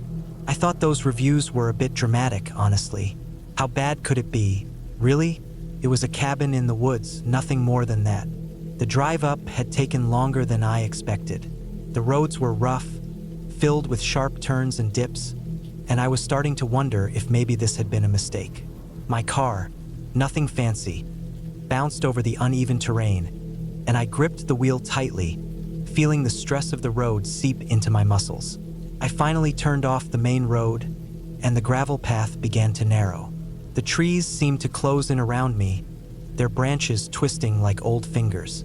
The sun was starting to set, casting long shadows across the road. By the time I pulled into the driveway of the cabin, it was nearly dark, and I felt a chill run down my spine. Not from the cold, but from the silence that hung in the air. The cabin was small, rustic, and exactly what I expected. It had a porch with a couple of rocking chairs and a woodpile stacked neatly to the side. It wasn't fancy, but it felt homey, in a way, the perfect escape. I grabbed my things from the trunk and made my way up to the front door. I pulled out the key that had been left under the mat, standard for these types of places, and let myself in. The air inside was musty, but not in an unbearable way. It smelled like old wood and pine, a scent I'd always liked. The living room had a small stone fireplace with a few logs stacked neatly beside it.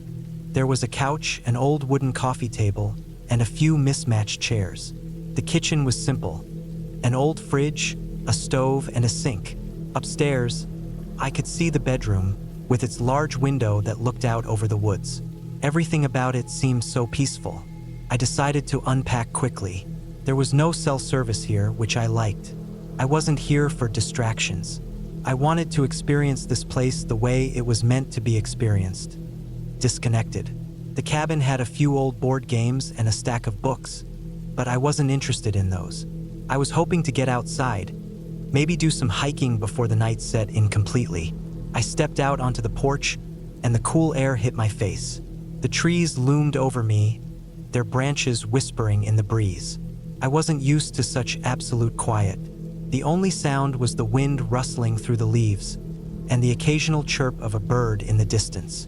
Felt heavy, like the forest was holding its breath. After about half an hour of walking, I realized I had wandered deeper into the woods than I intended. The trees seemed to grow denser as I moved along, their trunks larger and more twisted. There were no trails, no signs of any other people. Felt like I was the only one for miles. I stopped and looked around, suddenly feeling a little uneasy. There was something about the way the trees closed in around me that made me uncomfortable. I took a few steps back, intending to return to the cabin, but then I saw something in the distance.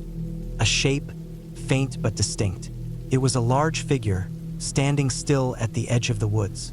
At first, I thought it might be a deer, but then the shape shifted, moving oddly. It wasn't natural. My heart started to race. I couldn't make out any details, just the silhouette of something tall and dark. I stood frozen for a moment, unsure of what I was seeing. And then, just as quickly as it had appeared, the figure disappeared behind the trees. I blinked, trying to make sense of it, but there was nothing there. My breath caught in my throat. Maybe it was just my mind playing tricks on me. After all, it was getting dark, and my eyes were adjusting to the fading light. Still, that moment had unsettled me. I quickly made my way back to the cabin, the feeling of being watched growing stronger as I walked. When I arrived, I locked the door behind me, feeling the weight of the silence settle in again. The temperature had dropped, and I could see my breath in the air as I stood by the window, looking out at the darkening woods. Night fell quickly, and the wind outside picked up. The trees swayed, casting long, eerie shadows across the yard. The crackling of the fire in the fireplace was the only sound in the cabin, and it was oddly comforting. I wrapped myself in a blanket and settled into the couch, trying to shake off the feeling that I wasn't alone. But then I heard it, a noise, distant at first, but then louder, like something heavy was moving through the underbrush. My heart raced, and I stood up, walking to the window. My eyes scanned the darkness, but there was nothing there. I told myself it was probably just an animal, maybe a bear or a raccoon, but I couldn't shake the feeling that something was off.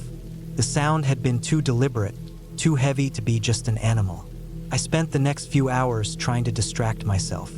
I read a book by the fireplace, but the shadows kept moving outside, and the wind continued to howl.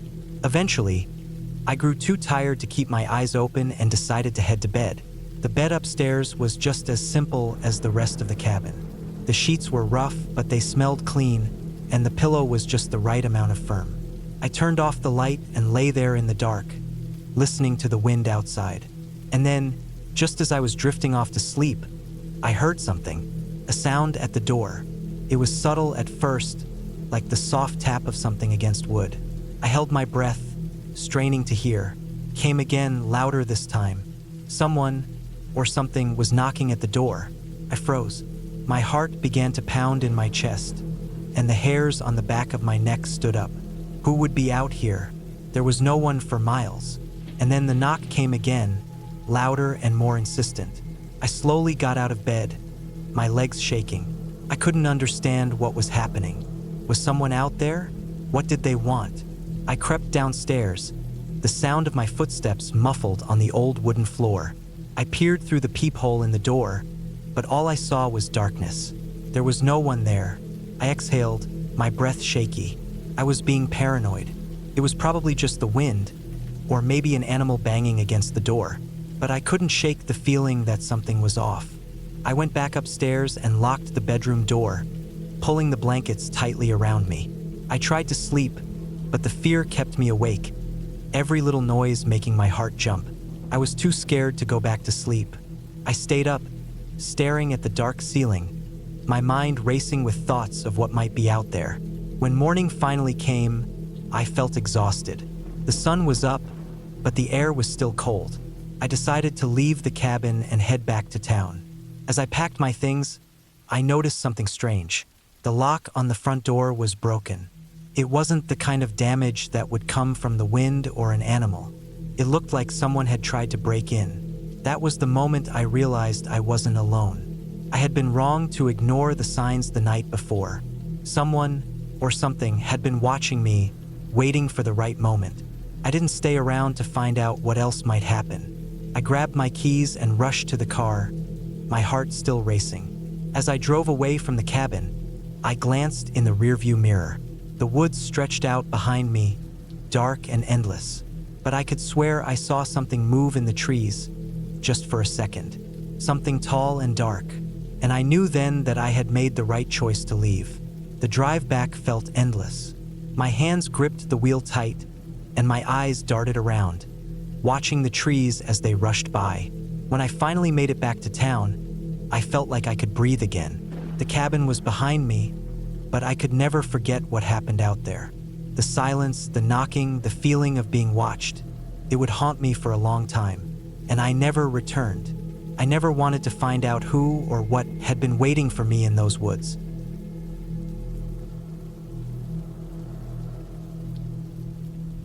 It was late October when I decided to spend a long weekend alone at a remote cabin in northern Minnesota. I'd been working long hours for the last few months, and my stress was building to the point where I couldn't think straight. The cabin belonged to an old friend of my uncle's, someone I didn't know well, but I was told I could use it whenever I needed. It sat on a small clearing by a lake, several miles off the nearest paved road, completely off-grid. No electricity, no cell service, no one else for miles. That's what I thought I needed. The drive up was uneventful except for the final stretch, where the paved road gave way to a narrow, rutted dirt path that twisted through the forest. It had rained a few days before, and I had to take it slow to keep my tires from sliding. When I finally arrived, the cabin looked smaller than I remembered from the few photos I'd seen. It was a single-story wooden structure, dark brown with a sagging tin roof. There was a small deck out front and a narrow path that led down to the lake. The trees around it were tall and dense, already turning shades of orange, red, and yellow. It was quiet, too quiet. Inside, the cabin was simple. One main room with a couch, a table, and a wood-burning stove, plus a tiny kitchen and a bedroom off to the side. There was a composting toilet in an outhouse about 20 yards behind the cabin. No shower. I had brought water jugs, food, a camp stove, and plenty of firewood just in case. After unloading everything from my SUV, I sat on the deck for a while, listening to the wind in the trees and the occasional creak of branches. That first night was uneventful, though I had trouble sleeping. I don't know if it was the unfamiliar silence, the cold, or just my nerves. Even the fire crackling in the stove didn't help. I kept hearing small sounds, pops, snaps, maybe squirrels or raccoons outside. I told myself it was normal. Still, I woke up several times. The second day was better. I hiked around the lake, cooked a simple breakfast, and spent the day reading and chopping extra firewood. I felt good, peaceful even, but just before dusk, I noticed something strange near the back of the cabin. There were marks in the dirt, footprints, deep and irregular, leading toward the woods behind the outhouse. I thought they might have been mine, but they didn't look like the boots I was wearing. These were wider, like someone had walked through with soaked shoes and left prints behind.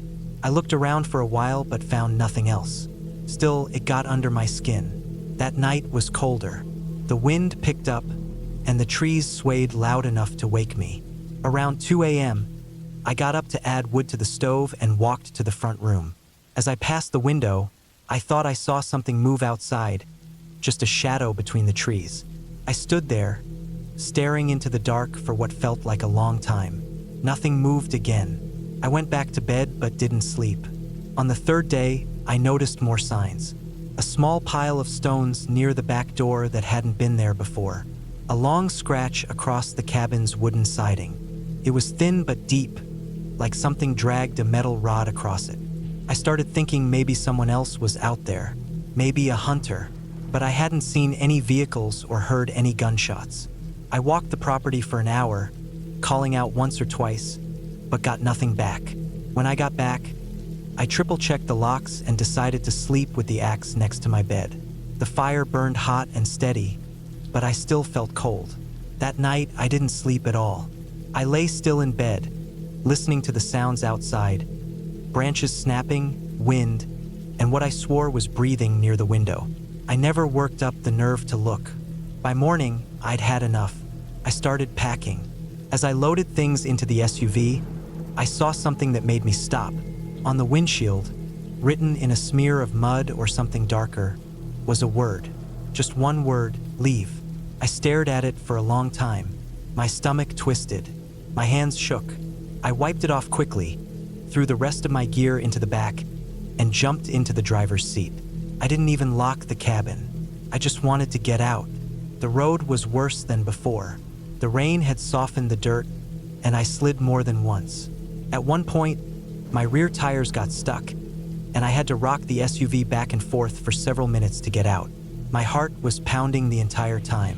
When I finally hit the pavement, I didn't stop. I drove 4 hours straight without a break. When I got home, I sat in my driveway for a while before going inside. I didn't tell anyone what happened. I still haven't. I didn't sleep for 2 nights after that. Every time I closed my eyes, I thought I heard breathing. Every little sound made me flinch. A week later, I got curious and looked up the cabin and the property it sat on. It had once been owned by a man named Carl Hedman. He went missing in 1998. His body was never found. I found an old article saying someone had searched for him in the woods for weeks. They found his truck, but that was it. I kept digging but didn't find much more.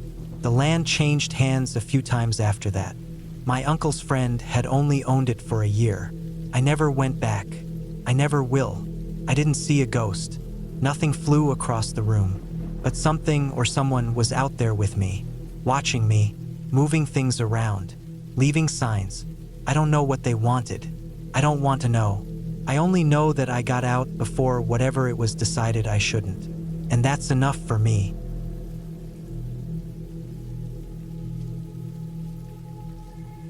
I had been looking forward to this weekend getaway for months. The idea of spending time alone in a remote cabin, away from the noise of city life, felt like the perfect way to unwind. I needed the break. My job had been stressful, and everything about my life lately had felt like too much. The isolation seemed like just what I needed. Some time to clear my head, gather my thoughts, and escape from the routine. The cabin was located in the middle of nowhere, nestled in the woods. I'd rented it online, and the photos looked perfect. A little rustic, nothing fancy, but the kind of place that promised peace. The nearest town was about 30 miles away, so I knew if something went wrong, it would take a while for anyone to notice. The drive out there was long and winding, the kind of roads that were barely wide enough for 2 cars to pass each other. I'd left early in the morning to avoid traffic and to have a full day ahead of me. As I got closer to the cabin, the trees seemed to grow thicker, the air felt colder, and there was this strange, almost oppressive quiet. I tried to shake it off, telling myself that it was just the isolation of the area. When I finally arrived at the cabin, it looked just like the pictures. Charming. Weathered wood with a small porch and a woodpile stacked neatly beside it. The setting was peaceful, with only the sound of the wind rustling through the trees. There was no one else around. I grabbed my bags, unlocked the door with the key left in a small box by the porch, and stepped inside. The interior was exactly as expected. A small living room with a fireplace, a cozy kitchen area, and a staircase leading up to a loft bedroom. The place had a rustic charm, but there was something about it that felt a little off, a little too still. I ignored the feeling, though, and set to work unpacking, hoping that the solitude would do me good. As I began to settle in, I noticed the windows. They were old and heavy, the kind that creaked when you opened them. But when I tried to pull one up in the living room to let in some fresh air, it stuck. I pulled harder, and it suddenly gave way with a loud crack. I winced at the sound, half expecting someone to be nearby and wondering what I was doing out there. But when I looked around, the woods were still and empty, no sign of life at all. I stepped back, trying to ignore the odd feeling that had settled in my stomach. The afternoon passed uneventfully. I spent some time reading, made a simple dinner, and sat by the fire. The isolation was soothing at first, but as the darkness fell, I began to feel a subtle sense of unease. The silence had started to feel unnatural. It wasn't the usual quiet of the woods, where you could hear the rustle of animals or the wind in the trees. This was a deep, oppressive stillness. I tried to shake it off, telling myself it was just the silence of the cabin, the absence of anything familiar. But as the night wore on, the feeling only grew stronger. Around midnight, I heard something, a soft thud. My heart skipped a beat. I stood up, straining my ears. Nothing. I waited for a few minutes, but all I could hear was the crackling of the fire. Then I heard it again, this time closer. A thud, and then a scraping noise like something being dragged across the ground. I froze, listening, trying to make sense of the sounds. Maybe it was just an animal, I told myself.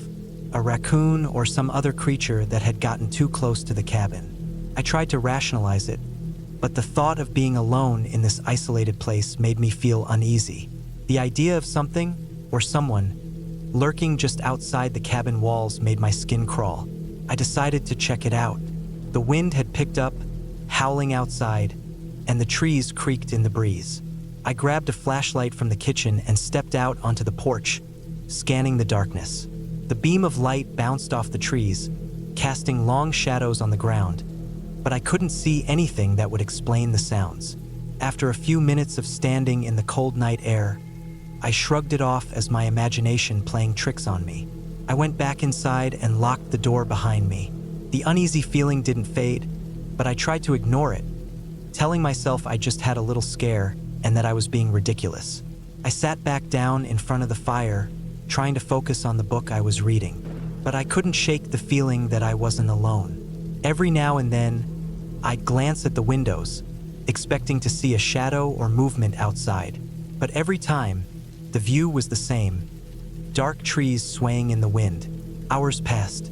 I kept hearing odd noises, the same scraping sound, distant thuds, things that seemed to come from outside, but also from within the walls, like a slow, deliberate tapping. It was too quiet and too persistent to be natural. It wasn't an animal, at least not any I could recognize. I was starting to feel paranoid. Around 3 a.m., I decided to go to bed. I'd locked all the windows and doors and checked that everything was in place. The bed was small but comfortable, and the darkness around me seemed to press in as I lay there, wide awake, staring at the ceiling. I kept hearing things outside. The wind had died down, but the sounds persisted. Now it was more like footsteps, slow and deliberate.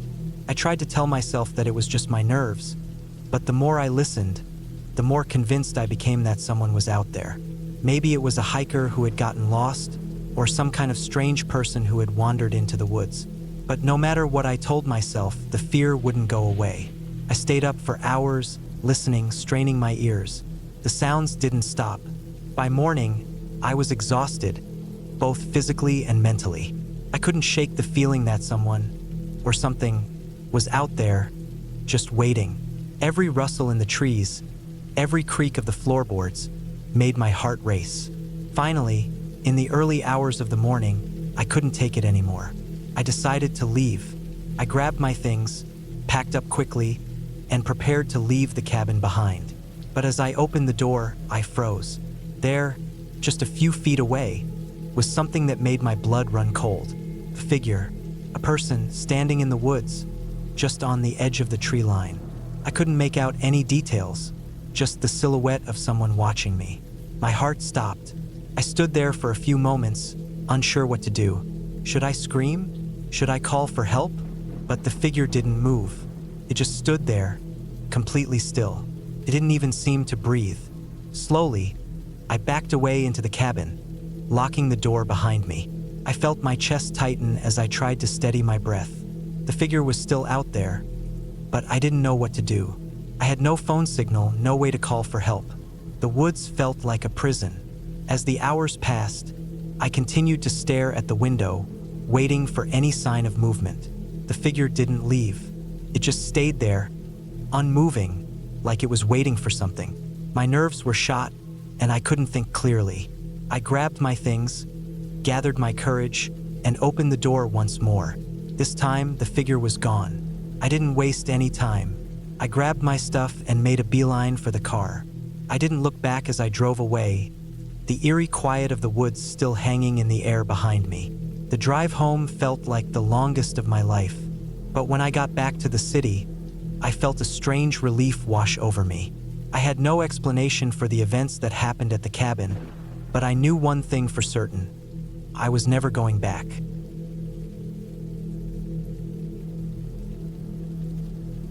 I rented the cabin without thinking much about it. It was in the Upper Peninsula of Michigan, somewhere past a tiny town I barely remember. The pictures online showed an old wooden place with a porch and a view of a lake. It looked peaceful, isolated, and surrounded by trees. That was what I wanted. I had just gone through a rough year. My job had downsized, I lost my apartment, and my relationship had ended in a way I still didn't like thinking about.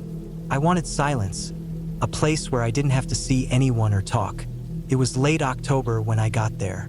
The air had already turned cold, and the leaves had mostly fallen. The trees were bare and made a dry, rustling sound when the wind moved through them. The road to the cabin turned from pavement to gravel, then narrowed until I wasn't sure if I had made a wrong turn.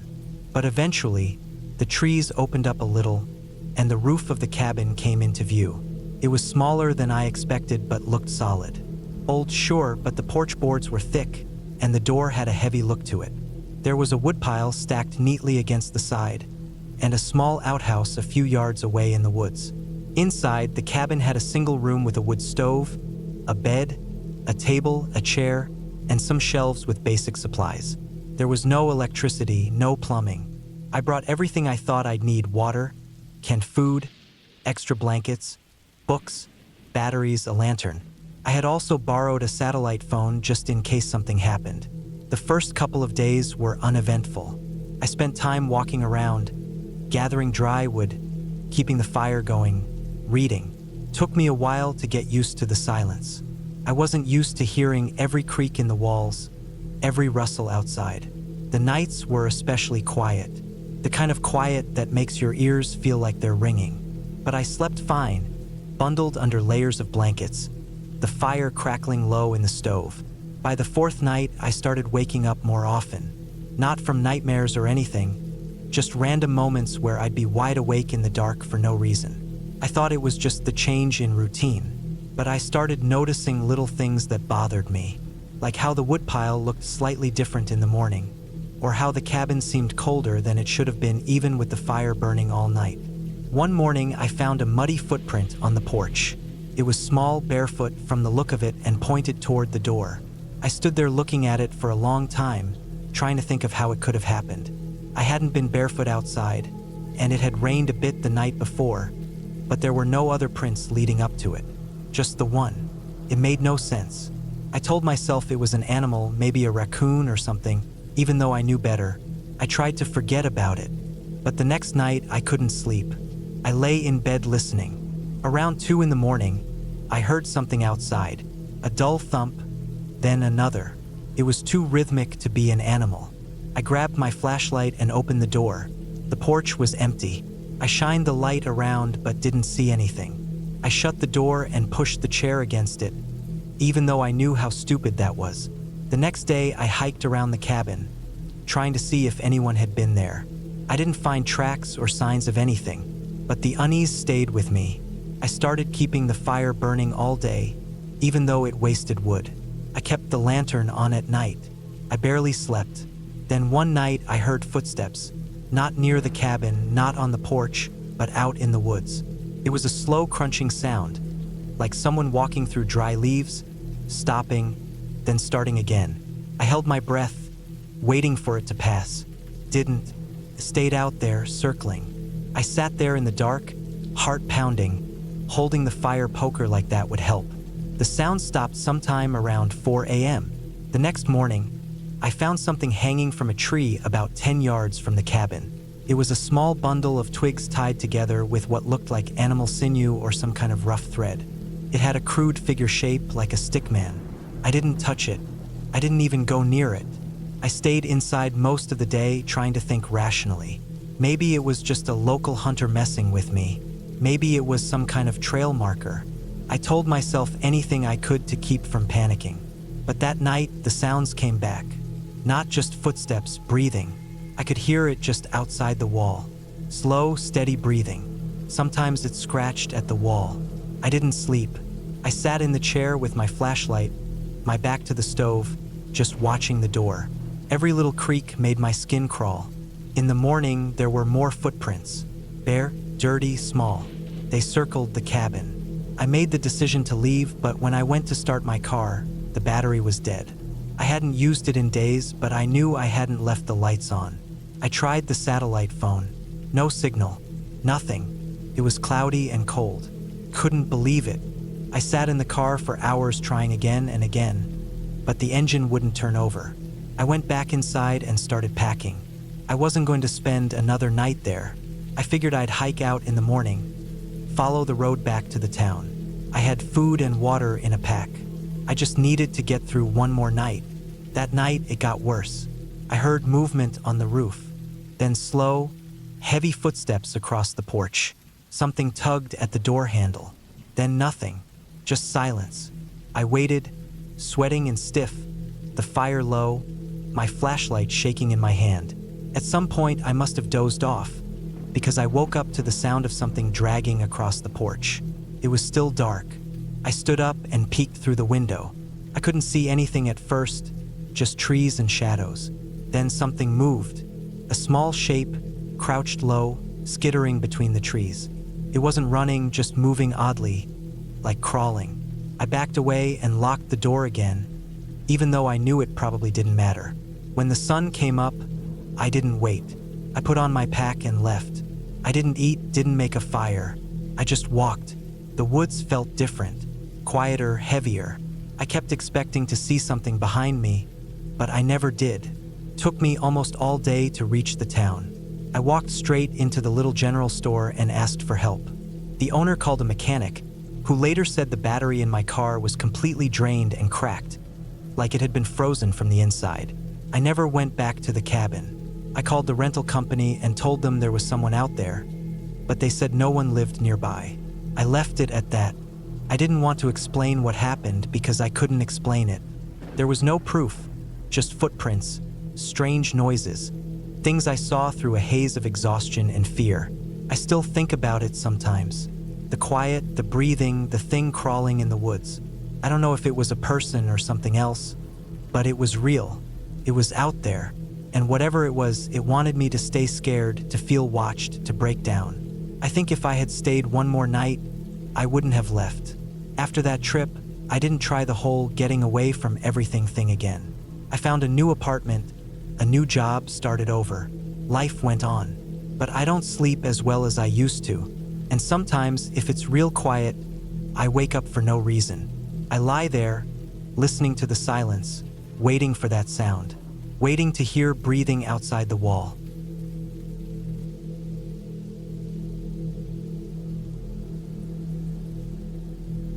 I needed a break. City life had worn me down. Endless traffic, constant noise, and the ceaseless hum of fluorescent lights in my office cubicle. When my friend offered me his family's secluded cabin in the woods for a weekend getaway, I jumped at the chance. No phone signal, no internet, just me, nature, and the silence I craved. The drive took longer than expected. The paved roads gave way to gravel, then dirt, and finally a narrow, overgrown path barely wide enough for my car. Branches scraped against the sides, and I winced at the thought of the paint job. But when I finally arrived, the cabin stood like a sentinel amidst the towering pines. A modest wooden structure with a wraparound porch and a stone chimney. Inside, it was rustic but cozy. A fireplace dominated the living room, and the kitchen had all the essentials. I unpacked my supplies, lit a fire, and settled in with a book. The silence was profound, broken only by the occasional crackle of the fire or the distant hoot of an owl. That night, I slept deeply, the kind of sleep only possible when you're far removed from civilization. But in the early hours, a noise stirred me. A soft thud, like something hitting the porch. I sat up, heart pounding, and listened. Silence. Probably just a branch falling or an animal. I drifted back to sleep. The next morning, I stepped outside with my coffee and noticed footprints in the dew-covered grass. They were human, barefoot, and led from the woods to the porch. My stomach tightened. I hadn't heard any vehicles, and the nearest neighbor was miles away. I shook it off, maybe a hiker got lost. Still, I decided to be cautious. I spent the day hiking and trying to relax, but the footprints lingered in my mind. That night, I locked all the doors and windows, stoked the fire, and kept a flashlight within reach. Sleep came fitfully. Around midnight, I heard it again. A soft thud on the porch, followed by the creak of a floorboard. I held my breath, straining to hear. Then, a whisper of movement by the window. I grabbed the flashlight and shone it outside. Nothing, but the footprints were back, fresher this time, and leading away into the woods. I didn't sleep the rest of the night. At dawn, I packed my things. As I loaded the car, I noticed something on the porch. A small, carved wooden figure, crudely made, resembling a person. It hadn't been there before. I left it untouched and drove away, not looking back. Back in the city, I couldn't shake the unease. I told my friend about the footprints and the figure. He looked puzzled. "That's strange," he said.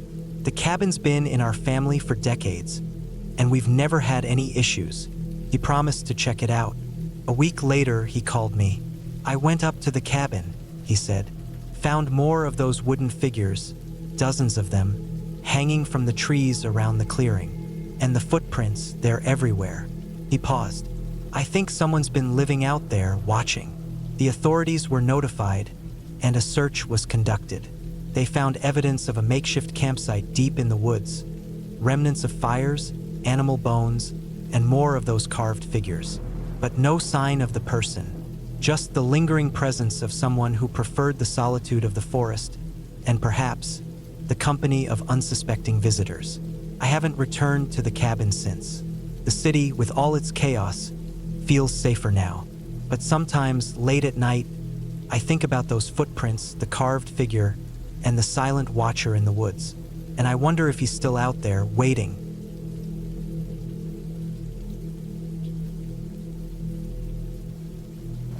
It was late October when I decided to take a break from everything. I'd been working nonstop for months, barely seeing the daylight between my commute and office hours. I was worn down mentally and physically. I needed a reset. A friend of mine, who knew I was looking to get away, told me about a small cabin he'd used a couple years ago. It was deep in the woods, about an hour's drive from the nearest town, tucked away near a lake with no nearby neighbors. It sounded perfect. I packed up enough food for a week, brought firewood, a couple of books, and my camera. The drive out was mostly back roads, the kind that narrowed the deeper into the woods you got. It was cold already, especially in the mornings, and frost lined the trees. My phone signal dropped off about 20 minutes before I reached the turnoff to the cabin. That didn't bother me. Part of the appeal was being completely cut off. I needed peace and quiet, not texts and emails. The cabin itself was older, made of thick dark wood, probably built in the 70s. The roof looked solid, and the windows were clean, though old-fashioned and single-paned. The porch creaked under my boots as I stepped onto it. There was a small shed behind the cabin, locked with a padlock, and a metal chimney that rose up one side. Inside was dusty but tidy. A single room with a wood stove, a worn but clean mattress, shelves lined with canned food and tools, and a tiny bathroom in the back. There was no electricity, just a couple of propane lanterns and a gas stove. It was rustic but manageable. The first day was peaceful. I unloaded my supplies, chopped some kindling, and got a small fire going in the stove. I hiked down to the lake nearby, which was glassy and still. No one around, no voices, no cars. Just whined through the trees and the occasional bird call. Felt like I'd stepped outside of time. I made a simple dinner that night and read until the lantern started to flicker. I fell asleep easily that night, wrapped in layers of blankets and lulled by the soft creaking of the trees outside. But early in the morning, just before dawn, I woke up to a sound I couldn't quite place. It wasn't loud, just unfamiliar. A soft thud, then another maybe a minute later. I thought it might be a branch falling. The forest was full of sounds, after all. Still, I couldn't fall back asleep. I just lay there, eyes open, listening. The next day, I tried to shake it off. I told myself I was just getting used to the place. I made breakfast, spent some time photographing the lake, and read for a while. That night, I stayed up a bit later, bundled in a jacket on the porch, looking at the stars. The sky out there was so clear you could see every detail. No light pollution at all. But again, in the early morning hours, I heard the noise. This time, it was more than one sound. I heard a crack, like something stepping on dry wood, then what sounded like a rustling or dragging sound. I sat up in bed, heart racing, but I didn't hear anything else for several minutes. I stared at the cabin door, wondering if I'd locked it. I had, of course. I always did. I told myself it had to be an animal, a raccoon, maybe a deer, but it had sounded heavy, slower than a deer. Still, the door was shut, nothing inside. When daylight came, I went out and looked around. I didn't see any tracks near the cabin, though the ground was firm and frosty, so that wasn't a surprise. The woods were quiet again. Still, the uneasy feeling stayed with me. I considered leaving that day, but told myself I was being ridiculous. I was here to unwind, not to scare myself over nothing. I made some coffee, walked a little deeper into the woods, and even gathered some pine cones for the stove. The movement helped settle me down. But that night, I slept with the hatchet I'd brought for firewood right next to the bed. The third night, things escalated. I heard the now familiar sound again, just before 4 a.m. This time, it was directly outside the wall near my bed. I could hear heavy, deliberate steps. One pause, another, then what sounded like something scraping across the wood siding. I didn't move. I didn't even breathe. I lay still for nearly an hour, waiting. I thought I heard something brush the side of the porch. Then silence again. When the sun came up, I forced myself outside. I looked at the side of the cabin and saw faint marks, scratches about knee height. Not deep, but there. They hadn't been there before. I checked the lock on the shed, and it was still closed. I walked out to the road and looked up and down it. Nothing. No cars. No tracks. I started to feel like I was losing it. That evening, I kept the fire going hotter than usual. I stayed up late, watching through the small front window with the lantern turned low. Couldn't see much. Just dark trees and the faint outline of the path leading down to the lake. Around midnight, I swore I saw something move between the trees. A shape. Could have been a person, but I couldn't tell. It disappeared as quickly as it came. I didn't sleep at all that night. I sat in a chair with the hatchet in one hand, trying to convince myself I was overreacting. But every sound outside sent a jolt through me. I waited for dawn, then packed up most of my gear. I figured I'd leave early the next day, but I never got the chance. Around 5 p.m., I went out to gather a bit more firewood before dark. I stayed within sight of the cabin. As I was picking up a few broken branches near the back corner, I noticed something in the trees. A small shape. It was a game camera tied to a trunk with camo strapping. It wasn't mine. I hadn't seen it before. I walked over, climbed up a little to get a closer look. It was definitely a trail cam, pointed straight at the cabin. It had been there a while. There was moss growing on the strap. Someone had been watching the cabin. I took it down, brought it inside, and opened the back. The batteries were dead. The SD card was still inside, though. I didn't have a way to view it until I got home, but the idea of someone surveilling the cabin chilled me.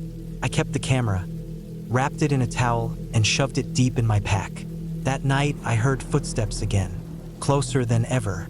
I thought I saw a shadow pass in front of the window, but it was gone before I could react. I sat there all night again, gripping the hatchet, waiting for the door to shake, for the handle to turn. Nothing happened, but I knew I had to leave. No matter what, I had to get out of there. At first light, I stuffed everything into my car. I didn't eat, didn't even make coffee. I just drove. I didn't stop until I reached the main road, where I finally got a signal. I pulled over and checked my messages. There were a few from work, nothing urgent. I didn't reply. I kept driving. Back home, I plugged the SD card into my laptop. I didn't know what I expected to see. Maybe animals, maybe old footage of someone hunting. But what I found made my skin crawl. The footage was mostly static shots of the cabin, recorded in 1-hour clips. Most were uneventful, but in several of them, starting about 2 weeks before I arrived, I saw a man. He would appear only at night. He stayed near the edges of the clearing, watching. One clip showed him closer, standing in the trees about 20 feet from the porch. He didn't move, just stared. I fast-forwarded through the footage. He came back every night, always at different times. Always alone. Sometimes he was closer. The last clip was the worst. It was dated the morning I left. He was crouched behind the shed, watching as I packed the car. I reported everything to the local sheriff's office. I showed them the footage and gave them the camera.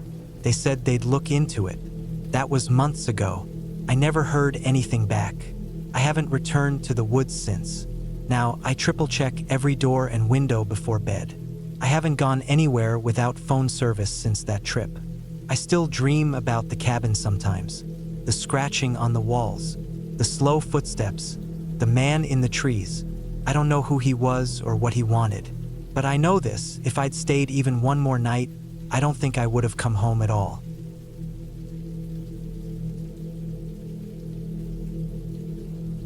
I've been needing a break for a while. Life had been dragging me down in a way that felt heavier than usual. Between the non-stop traffic noise outside my apartment, the mindless work meetings that felt like they looped on repeat, and the cold, gray feel of winter in the city, I just needed to go somewhere quiet, alone, and reset my mind.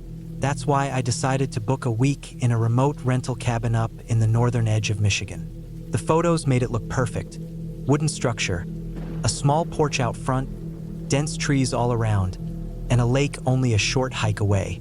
No neighbors for miles. That sounded like exactly what I needed. The drive up took nearly 9 hours. I left early in the morning to beat traffic, packed the car with essentials.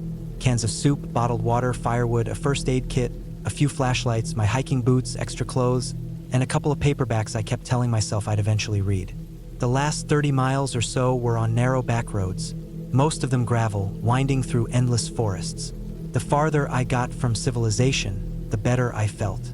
Even with my nerves tight from watching out for deer, I felt like I was finally headed in the right direction, like I'd stepped off the conveyor belt of daily life. The cabin was exactly as described. Simple, quiet. It sat on a clearing barely larger than the structure itself, surrounded by tall pines and maples. The leaves were mostly gone now, just dry piles at the base of trunks and a few clinging on like they didn't realize fall was almost over. The air was sharp and clean. I parked close to the cabin, stepped out of the car, and just listened for a moment. Nothing, not even the sound of birds. Just wind through branches and my boots crunching on frost-covered ground. Inside, the cabin was small but clean. One main room with a wood stove in the corner, a small kitchenette, a table and chair, a sagging couch, and a short hallway that led to a bedroom and bathroom. There was no TV, no internet, no signal bars. That was fine by me. I wasn't there to scroll through my phone. I unpacked everything, lit a small fire in the stove, and settled in for what I hoped would be a peaceful week. The first day went exactly how I imagined. I made some soup, sat on the porch with a blanket around my shoulders, and watched the wind ripple through the trees. I read a few chapters of my book, took a short walk to the lake, and came back before the sun dipped too low. There were no other people, no signs of human activity besides a few old logging trails that were overgrown. It felt untouched. Pure. That night, I slept better than I had in months. The silence was so deep it felt like a blanket wrapped around the cabin. No horns, no sirens, just the occasional creak of wood as the stove burned down. The second day, I hiked farther out. I packed a lunch, followed a few animal paths through the woods, and kept my bearings by sticking roughly parallel to the lake's edge. I found a spot with a small rock outcropping that gave a perfect view over the water. I sat there for hours. When I got back to the cabin, I noticed something small. My front door was unlocked. I always double-check locks. It's a habit. Maybe I was just tired and forgot, but I was sure I'd locked it. I shrugged it off. Nothing inside looked out of place. By the third day, little things started to feel off. I woke up to find my boots wet. They'd been inside near the stove. No leaks, no open windows, just damp like they'd been in snow. Later, while chopping kindling out back, I noticed what looked like a set of tracks circling the clearing. Not deep enough for boots, not hooves either. Narrow and long, like someone dragging their feet. That night, something woke me up. I didn't know what. No loud sound, no banging. Just the kind of alertness that hits you like a switch being flipped. I sat up in bed and listened. At first, I didn't hear anything. Then I thought I heard breathing. Slow, deep, steady. But when I held my breath, it stopped. The stove was still glowing red, the air inside warm and safe, but the hairs on my arms were standing straight up. I got up and checked the door. Locked. Checked the windows. Shut. Still, that sense of being watched, of not being alone, clung to me until sunrise. On the fourth day, I stayed close to the cabin. I didn't want to wander far. Something about the woods had started to feel different. Heavier, like something was just out of view. I kept thinking I saw shapes between the trees, just far enough away that I couldn't be sure. Every time I turned my head quickly, there was nothing there. I made lunch, read for a bit, but I couldn't shake the feeling that I was being watched. That night, I made sure every door and window was locked. I pushed the small table in front of the door. I even placed a cup on the doorknob so I'd hear if it moved. At some point, I must have fallen asleep. I woke up again around 3 a.m. to the sound of the cup hitting the floor. I froze. My heart was hammering so hard I thought it would wake the whole forest. I listened for footsteps. Nothing. No breathing. But I was certain something had moved the door. I got up, grabbed the hatchet I'd brought in from the woodpile, and pressed my ear to the door. Nothing. When the sun came up, I opened the door slowly and looked around the clearing. The cup was on the porch, not broken, just set there, like someone had picked it up and placed it gently outside. I didn't leave that day. I stayed inside, stove burning, all the curtains drawn. I tried to rationalize it. Maybe wind pushed the door, maybe the cup bounced, but I knew I hadn't imagined the noise. That night, I didn't sleep at all. I sat up with the hatchet in my lap, dozing off in short bursts. Around 2 a.m., I heard something on the roof. A single, slow step, then another, then silence. By morning, I'd made my decision. I was leaving. The peace I came for had turned into paranoia. I packed everything fast, loaded the car, and tried to laugh at myself for being so on edge. But the car wouldn't start. The engine clicked. Lights came on. Battery was fine, but it wouldn't turn over. I checked under the hood. Nothing obvious. I wasn't a mechanic, but I knew enough to check the basics. Everything looked clean. I decided to hike to where my phone would pick up signal. I remembered getting a few bars about 6 miles back on the gravel road. I locked the cabin up tight, slung my backpack over my shoulder, and started walking. It was cold, the kind of cold that cuts through clothes even with no wind. The trees seemed darker than before, like they leaned in closer. I kept looking back, sure I'd hear someone behind me. I didn't, but that feeling didn't leave. It took a couple of hours, but eventually I got enough signal to call roadside assistance. They said someone would be out that afternoon. I hiked back fast, anxious to be gone. When I got back to the clearing, I knew someone had been inside. My bags were dumped on the porch. My books were scattered in the yard. The door was open. I didn't even go inside. I turned around and walked halfway back to the signal spot to wait. The tow truck came around 3 p.m. The guy was friendly, but I didn't say much. He looked at the engine, poked around for 10 minutes, and then got in and turned the key. The car started right up. I didn't say a word. I drove straight home that night. Didn't stop for food or gas. Just drove. I never figured out what happened at that cabin. I never went back. I didn't report anything. What would I say? I still think about it, though.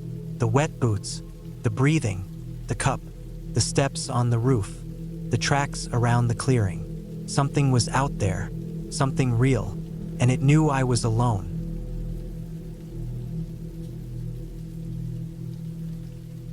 I needed a break.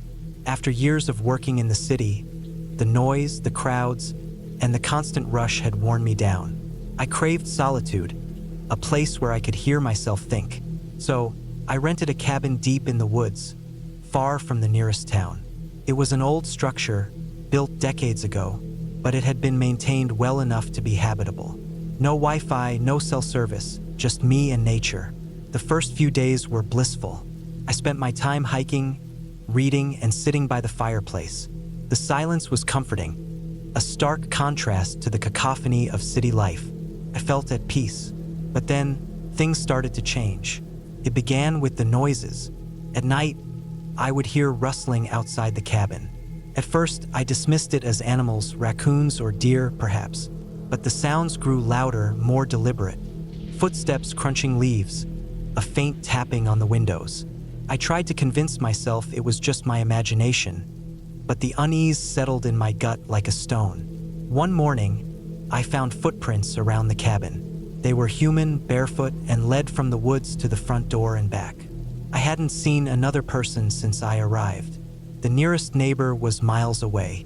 I felt a chill run down my spine. I decided to stay indoors after that, keeping the doors locked and the curtains drawn. I kept a fire going, the crackling logs providing some comfort. But the feeling of being watched persisted. I would catch glimpses of movement from the corner of my eye, shadows darting between trees. Every creak of the floorboards made me jump. One night, I awoke to the sound of the front door creaking open. I had locked it before bed. I was sure of it. I grabbed the poker from the fireplace and crept toward the door. It was ajar, the cold night air seeping in. I slammed it shut and bolted it. My heart pounded in my chest. The next morning, I found a small bundle on the porch. Wrapped in cloth, it contained a dead bird, its neck twisted unnaturally. I felt sick. Someone was trying to scare me, and it was working. I decided to leave. I packed my bags and loaded them into my car. But when I turned the key, the engine sputtered and died. I tried again, but it wouldn't start. I checked under the hood, but everything seemed in order. I was stranded. That night, the noises returned, louder and more aggressive. Something banged on the walls, circled the cabin, and rattled the doorknobs. I sat by the fireplace, poker in hand, every muscle tense. I didn't sleep. The following day, I ventured into the woods, hoping to find a spot with cell reception. I hiked for hours, but my phone remained useless. As I turned back, I noticed something hanging from a tree, a photograph of me, taken from outside the cabin. I tore it down and ran back, panic gripping me. Back at the cabin, I barricaded the doors and windows. I didn't know who was out there or what they wanted, but I knew I had to protect myself. I found an old hunting rifle in a closet, loaded it and kept it by my side. That night, the attacks intensified. Windows shattered, and the door shook under the force of pounding fists. I fired the rifle into the darkness, the noise echoing through the trees. The assault stopped, replaced by silence. Morning came, and I stepped outside, rifle in hand. The ground was littered with broken glass and footprints leading back into the woods. I followed them cautiously, heart racing. They led to a clearing where I found a makeshift campsite. Tattered clothes, empty cans, and more photographs of me. Whoever had been stalking me had been living here, watching me. I destroyed the campsite, burning everything. I wanted to send a message that I wasn't afraid, even if I was. I returned to the cabin, determined to survive until I could find a way out. Days passed without incident. I remained vigilant, but the attacks ceased. Then, one morning, I heard the sound of an engine. I rushed outside to see a ranger's truck approaching. Relief washed over me. The ranger had been conducting a routine patrol when he noticed smoke from the destroyed campsite. He offered to take me back to town. I didn't hesitate. Back in civilization, I reported everything to the authorities. They investigated but found no trace of the stalker. I never found out who it was or why they targeted me. But I learned to trust my instincts and never take safety for granted. I returned to the city, the noise and crowds now a comfort. The cabin had offered solitude, but it had also shown me the dangers that can lurk in isolation. I still seek peace, but now I know to be cautious, to be prepared. Because sometimes the real horror isn't in the supernatural. It's in the very real, very human threats that can find you when you're alone.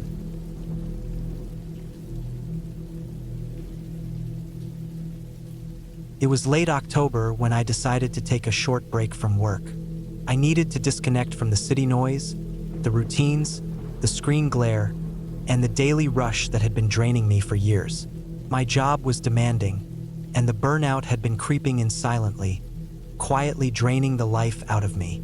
The plan was simple: spend a week in a rented cabin, away from everyone. No phone, no laptop, just me, some paperbacks, and the piece of a place buried deep in the woods of northern Michigan. I found the cabin through a private listing online. It wasn't listed on Airbnb or any rental site. Just a post on a local forum with a couple of blurry photos and a short message. Cabin for rent, isolated, off-grid, lake access, 1 week max, serious inquiries only. That last part actually made it more appealing.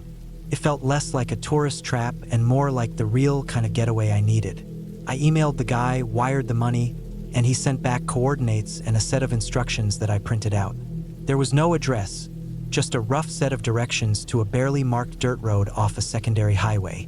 The drive there was long and empty, the kind of drive where you go 2 hours without seeing another car. The trees on either side of the highway were already shedding leaves, covering the road like a rug of fire-colored confetti. As I turned off onto the dirt road, the canopy above thickened. The sun dimmed, the air cooled. I rolled down the window. I hadn't breathed air that clean in a long time. I followed the dirt road for another 20 minutes. It was narrow and winding, with deep ruts that shook my SUV the whole way. I kept glancing at the instructions. It mentioned an old wooden gate, half broken and hanging crooked. That would be my landmark. When I saw it, I pulled over and got out to open it. The wood was damp and smelled like moss.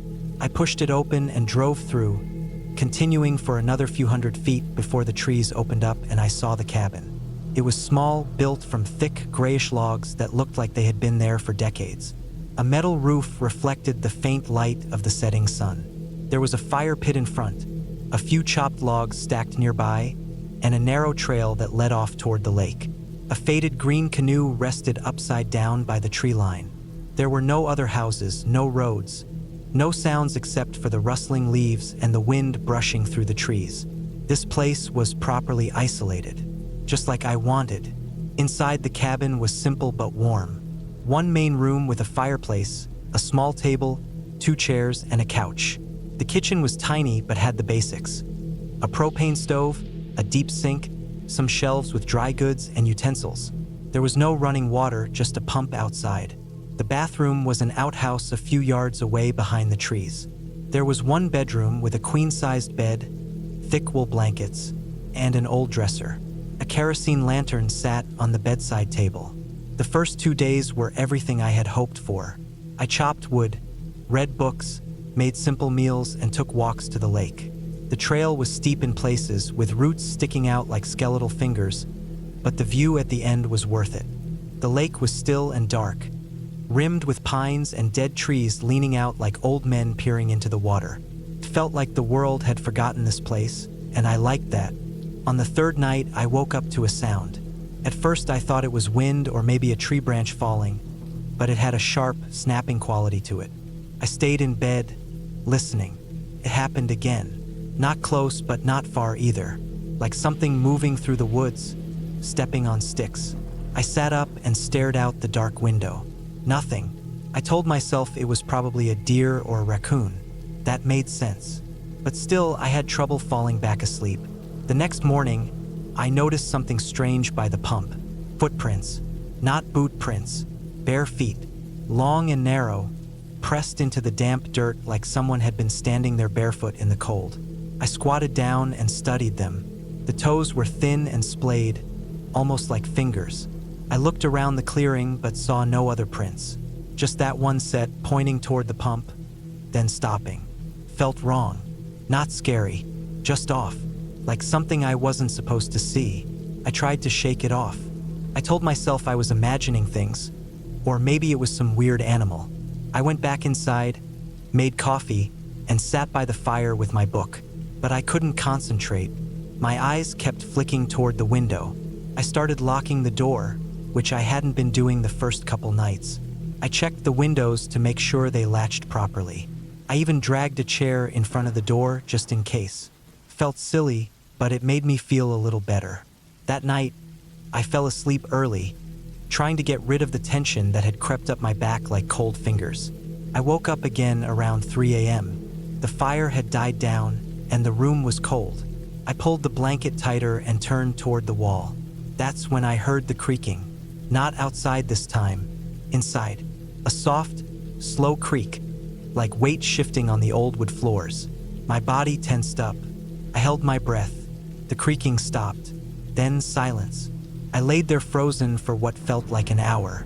Eventually, I worked up the courage to reach under the bed and grab the flashlight I had left there. I clicked it on and scanned the room. Nothing. The door was still shut. The windows still latched. Everything looked the same, but it didn't feel the same. The air felt different, heavier. I didn't sleep the rest of the night. The next morning, I checked around the cabin. No new footprints. No signs of anything disturbed. I even checked the small shed out back that held extra firewood and tools. Everything looked untouched. I started to wonder if I had dreamt the sound. Maybe the isolation was messing with my head. Maybe I wasn't as mentally rested as I thought. Later that day, I walked down to the lake again, but I felt watched the whole time. Every snapping twig or rustling leaf made me flinch. I couldn't enjoy it like before. When I got back to the cabin, I made the decision to leave a day early. I didn't feel safe anymore. Something was off. I couldn't explain it, but I knew I didn't want to be there another night. That evening, I packed most of my stuff. I planned to leave at first light. I didn't want to drive those rough roads in the dark. I left out my flashlight, a knife from the kitchen, and kept my boots by the bed. I tried to sleep, but I couldn't. Every little noise outside made my heart race. At some point, I dozed off. I woke up again, this time to the sound of the doorknob turning. Not fast, slow, like someone trying not to make noise. I froze. The chair I had placed in front of the door scraped softly as the door pushed against it. I grabbed the flashlight and turned it on, pointing it at the door. It stopped moving. The knob stopped turning. I sat there, breathing hard, staring at the door. Nothing else happened. I stayed like that until dawn. As soon as there was enough light, I threw my things in the car and took off. I didn't look back. I didn't check for footprints. I didn't even shut the gate behind me. I just wanted to be gone. I made it back to the main road and kept driving until I saw the first gas station. I pulled in, sat there for a while, then finally got out and went inside. I bought coffee, used the bathroom, and tried to calm myself down. It was over. I was safe. I didn't tell anyone what happened. Not because I was scared they wouldn't believe me, but because I didn't understand it myself. Nothing really happened, but it felt like something had. I couldn't explain the footprints. I couldn't explain the sounds. I couldn't explain why the doorknob turned, but it did. Weeks passed, and life went back to normal. But I never went back to that forum, never contacted the guy I rented from, never told him I left early. I didn't want to talk about it.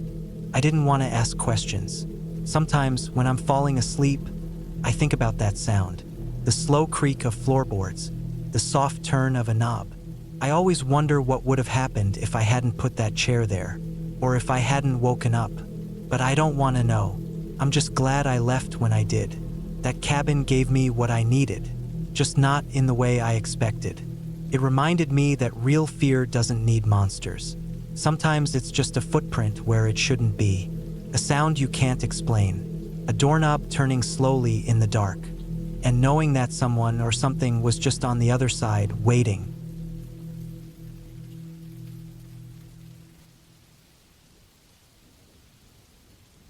It was early October when I decided to take a break from work and spend a week alone in a cabin I rented online. I had been feeling overwhelmed lately. My job was draining me, and I had gotten into the habit of sleeping badly and feeling anxious all the time. I needed somewhere quiet, away from emails, traffic, and the steady hum of people talking all day. I figured a cabin deep in the woods of northern Michigan was exactly what I needed. I didn't want luxury or anything fancy. I just wanted space to breathe. The listing had described it as a simple wooden cabin with no TV, limited electricity, and no internet. That was perfect. I packed a week's worth of clothes, food that didn't need refrigeration, and a couple of books. I also brought a heavy-duty flashlight, extra batteries, a first aid kit, and a survival knife my uncle gave me years ago. I wasn't expecting any problems, but I liked being prepared. The drive up was long. The last hour was on a winding gravel road with no signs or markers. The trees closed in the further I went. It felt like I was slowly cutting myself off from everything I was used to. That was the point. Eventually, I saw the narrow turnoff that led to the cabin. There was no gate, just a rusted mailbox with a number nailed onto it. I followed the short path until I saw the place. The cabin was smaller than it looked in the photos, just one room with a small porch. It sat in a clearing surrounded by tall pine trees that blocked out a lot of the sun. There was a fire pit with a couple of tree stumps around it, a wooden bench leaning to one side, and a stack of firewood. The roof sagged a little and the windows were cloudy from age, but it seemed solid. I unloaded the car, stored what I could inside, and then locked the car out of habit. There was no one around for miles, but locking the doors made me feel grounded. The inside of the cabin was musty, but it wasn't bad. There was a cot with a rolled-up sleeping bag, a wooden table with 2 chairs, a shelf filled with old paperbacks, and a tiny kitchen area with a pump sink. The bathroom was an outhouse a few steps into the trees. The first night went by peacefully. I read by lantern light, heated up some canned stew on the portable propane stove, and listened to the quiet. No car sounds, no people, just wind moving through the trees. I fell asleep early and woke up once to a distant howl. Probably a coyote. I wasn't worried. The second day, I walked the area.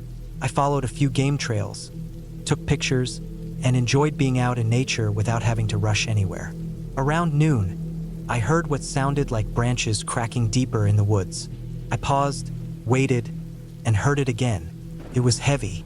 I assumed it was a deer or maybe a moose. I never saw anything. That evening, I lit a fire outside. The temperature dropped fast once the sun dipped. The night sky was clear, stars everywhere. I sat for hours watching the flames and thinking about nothing. It felt good to finally be doing nothing. I hadn't realized how rare that had become for me. The third day started a little strange. When I stepped outside, I noticed the firewood stack looked different. A couple of logs had fallen over. I figured maybe a raccoon or something had knocked them over in the night. I res-tacked them and thought nothing more of it. Later that afternoon, I was hiking again and saw something strange hanging from a low tree branch. It was a small piece of twine with a little bundle of sticks tied in a crude shape, almost like a triangle or a teardrop. I thought maybe a previous camper left it. I didn't touch it. That night, something woke me. I wasn't sure what. It wasn't a sound exactly, more like the feeling of being watched. I sat up on the cot and listened. The wind had picked up, and the trees were creaking. Then I heard it, a faint, rhythmic tap. Not on the cabin, but close. Came from outside, maybe 5 or 6 feet away. I grabbed my flashlight, turned it on, and moved to the window. I pressed my face to the glass, but all I could see were shadows. The tapping stopped. I waited for a while, then checked the door. It was still locked. I laid back down, lights still on, and didn't sleep much the rest of the night. The next morning, I found footprints in the soft ground near the porch. Not boots or shoes, bare feet.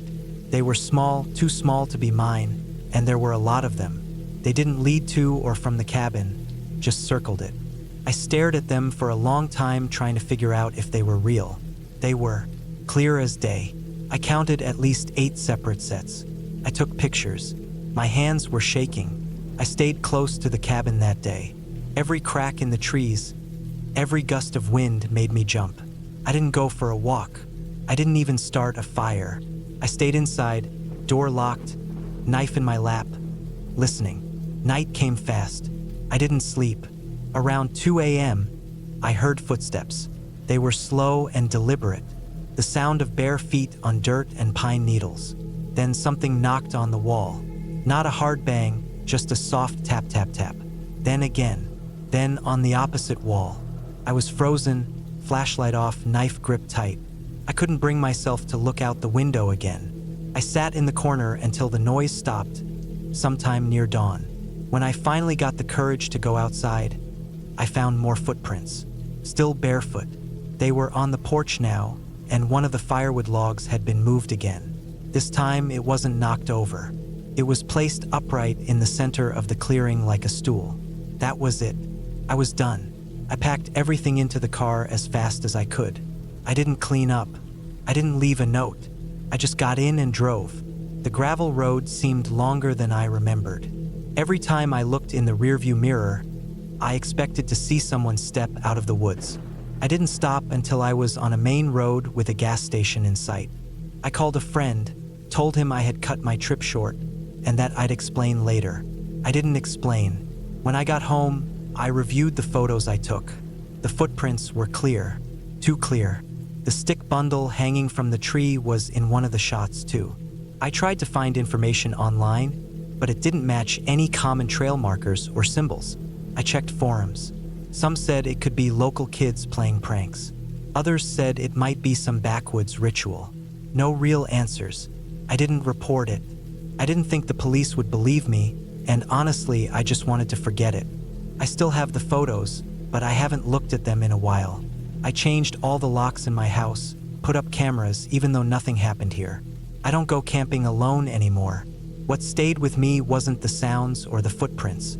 It was the feeling I had when I first saw the cabin, that something was just a little off. I ignored it because I wanted to believe I was just being paranoid.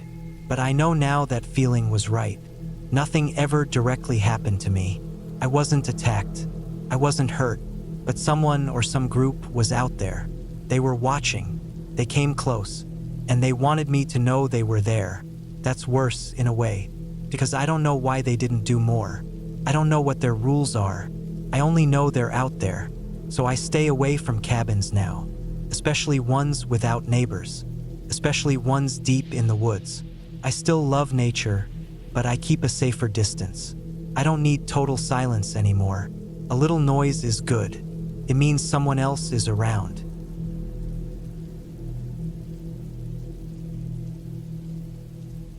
I needed a break.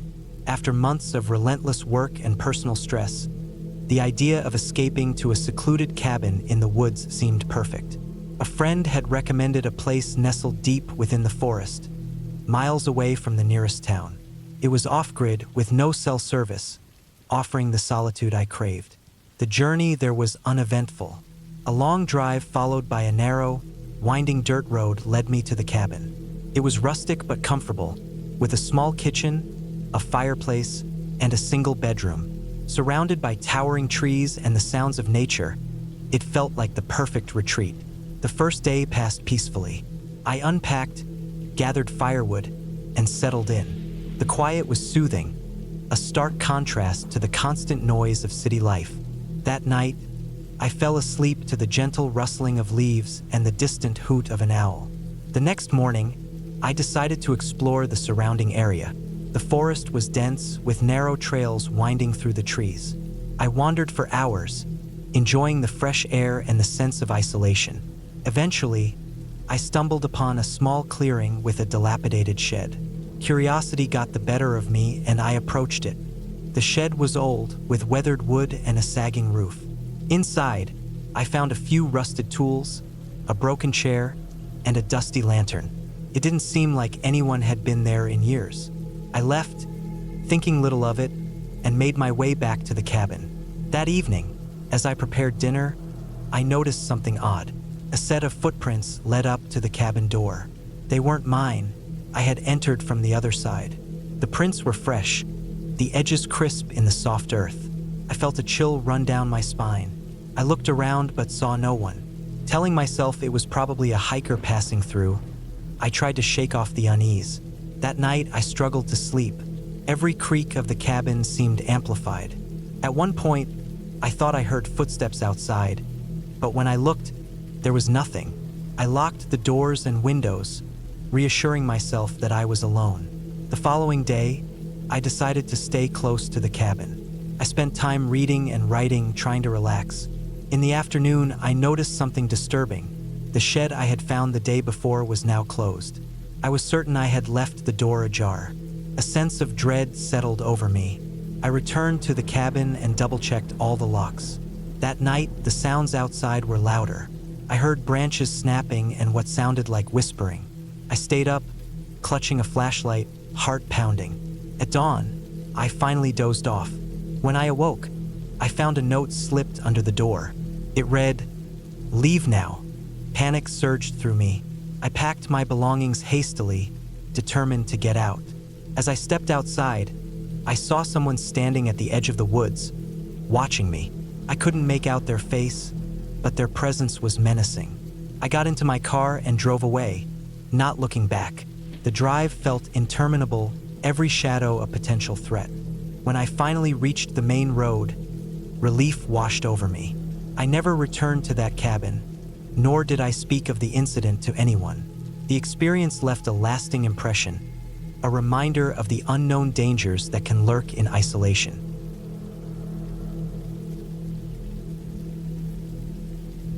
I had always thought I'd enjoy being alone.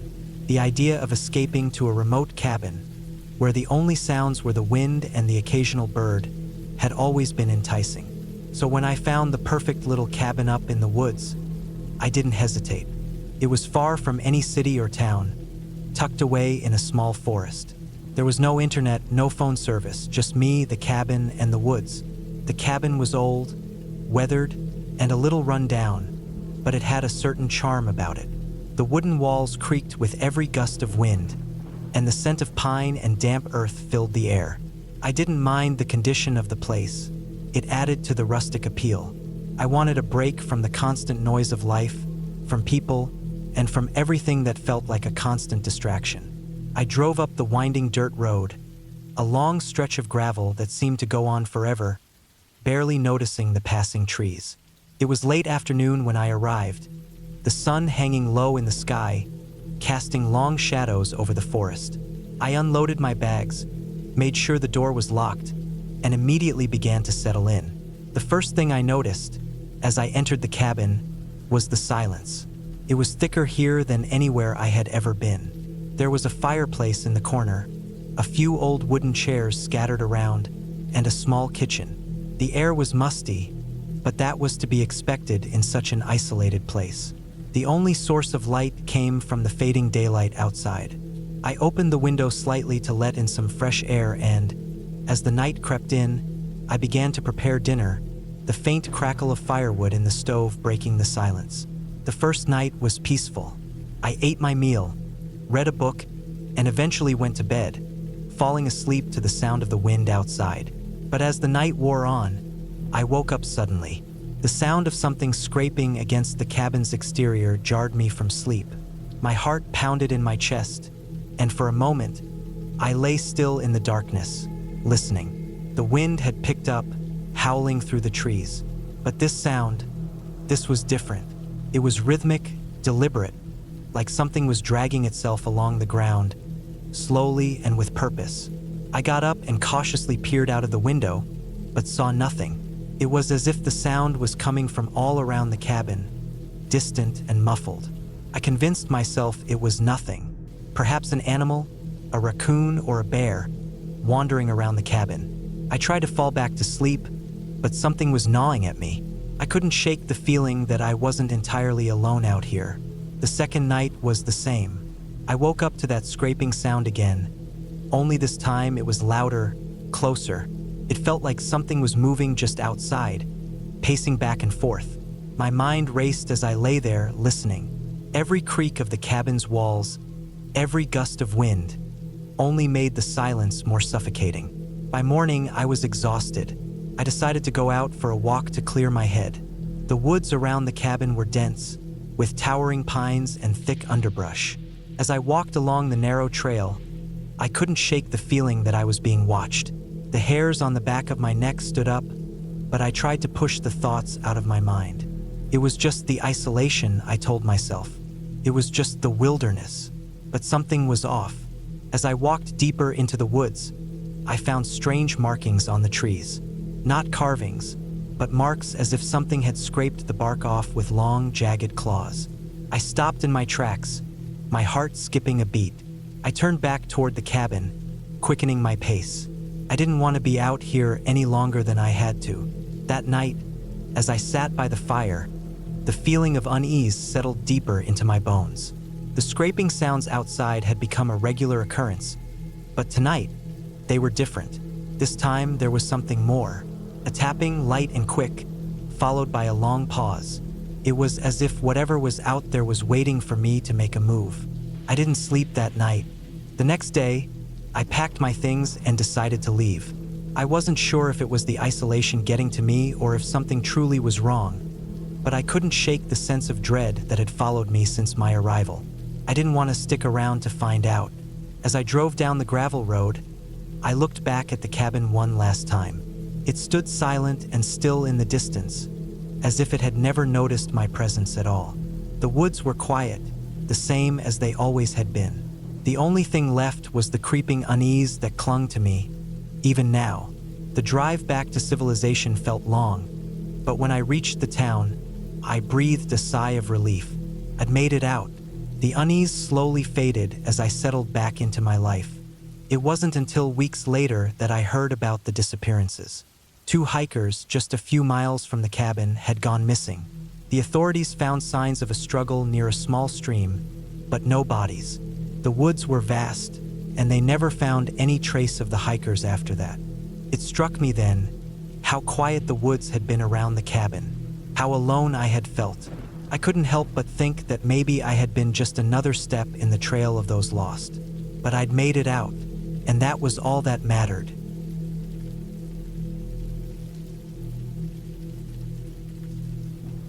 I had always liked the idea of escaping the noise of city life, even if it was only for a short while. So, when I found a small, secluded cabin to rent in the woods, I was eager to get away for a weekend of peace and quiet. The cabin was located far from any major roads, tucked away in the dense woods, and looked like something straight out of a rustic retreat brochure. It was the perfect place for a solo getaway, at least that's what I thought. The journey up was longer than I expected. The GPS was spotty, especially as I got farther away from civilization. The roads grew narrower, winding through thick trees on either side, with nothing but the sound of my tires on gravel to break the silence. By the time I turned onto the final dirt road that led to the cabin, the sun was already beginning to set. The light was dimming quickly, and I was getting that anxious feeling you get when you're somewhere unfamiliar and remote. I pulled up to the cabin as the last of the daylight faded. It was small but solid, built from dark wood that seemed to blend with the surroundings. The windows were slightly fogged with age, and the porch was covered with a thin layer of leaves. There was no one else around for miles, which was exactly what I had wanted. But something about the stillness of the place made me uneasy. It wasn't the type of discomfort that made you want to turn back. It was more of a feeling of being observed, even though I knew logically that no one was there. The key was hidden under the old wooden step, just like the owner had said. I unlocked the door and stepped inside. The air was stale with the scent of old wood and dust. There was no electricity, but there was a wood stove in the corner and a small table with 2 chairs. A few old quilts were folded on the couch, and a rug with an intricate pattern lay on the floor. The place felt abandoned, but in a way that didn't quite feel safe.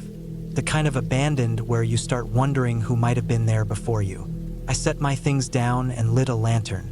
There was no Wi-Fi, no cell service, just me and the wilderness. It wasn't too cold yet, but I started a small fire in the stove just to take the chill off. The wood crackled and hissed, filling the small space with warmth. I sat on the couch, the firelight flickering in the dim room, and tried to relax. As night settled in, the darkness outside seemed to grow heavier. The wind picked up, making the trees sway and creak, and I could hear the occasional rustle of leaves or the distant call of an animal.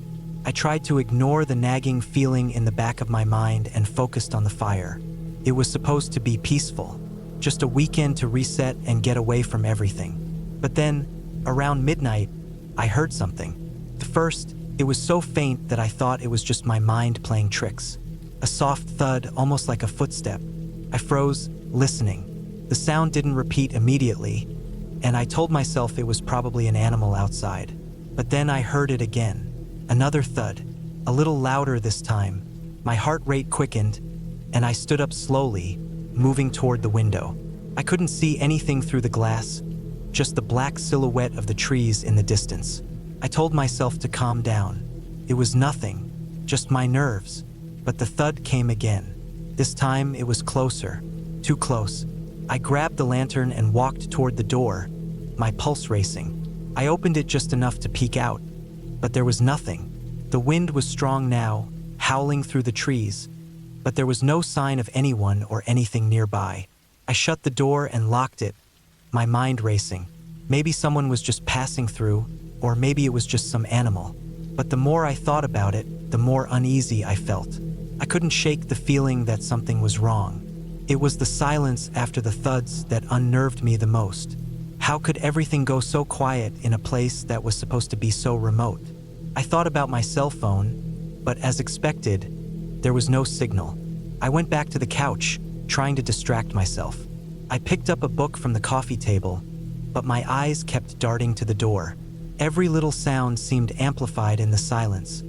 Every crack of wood or rustle of the fire. Finally, after what felt like hours, I heard it again, louder this time, right outside the window. I grabbed the lantern and walked carefully toward the window. I hesitated for a moment, then lifted the glass. My heart thudded in my chest as I looked into the dark. Nothing, just the wind blowing leaves around. But then something caught my eye, a dark shape moving among the trees. It was hard to make out in the shadows, but it seemed like a person, standing motionless in the distance. My mind raced. Who would be out here? And why were they standing still like that, staring at the cabin? I pulled my head back from the window, heart pounding. Maybe it was just another camper, lost, or someone who lived nearby. But I couldn't shake the feeling that it was something else. Something I didn't want to understand. I checked the cabin again. Everything was locked. The fire was still going, and the lantern flickered in the quiet room. I felt the cold creeping in again, and a shiver ran down my spine. I made sure every door and window was secured before sitting back down, trying to stay calm. But then, a noise came from the porch. It was a faint scraping sound, like something was dragging along the floor. I jumped up, the fear taking over. This was no animal. I couldn't stay here another minute. My mind raced as I gathered my things. I couldn't leave immediately. It was too dark, and I didn't know the area well enough to make it to my car safely. I thought about calling the owner of the cabin, but without a signal, there was nothing I could do. I decided to wait it out until morning, but sleep didn't come. Every little noise made my heart race. My eyes darted from the door to the windows, scanning for any sign of movement. By the time the first light of dawn broke through the trees, I was exhausted and on edge. I stood up, my legs shaky, and made my way to the door. The sun had risen just enough to start dispelling the darkness, but the woods outside still felt unnervingly quiet. I opened the door and stepped onto the porch. The air was cool, but the stillness of the forest around me felt oppressive. The scraping sound from last night still echoed in my mind, but there was nothing now. No sign of anyone or anything, just the whisper of the wind in the trees. I checked around the cabin, looking for any signs of disturbance, but everything appeared untouched. There were no footprints, no evidence that anyone had been there. I almost felt foolish, like maybe I had imagined the whole thing. But the fear from last night was still fresh, gnawing at me. I decided to leave. The unease in my stomach told me I wasn't welcome here anymore. I packed my things quickly, keeping an eye on the woods. My mind was racing, trying to make sense of what had happened, but nothing added up. I locked the cabin door behind me and made my way back to the car, feeling a sense of relief as I drove away from the secluded cabin. Even now, thinking back on it, I still don't know what happened that night. Maybe it was just my nerves. Maybe I was just overreacting. But something about that place didn't sit right with me. I'm not sure if I'll ever understand what I felt, but I can't shake the feeling that I was being watched the entire time. I don't think I'll ever go back to that cabin.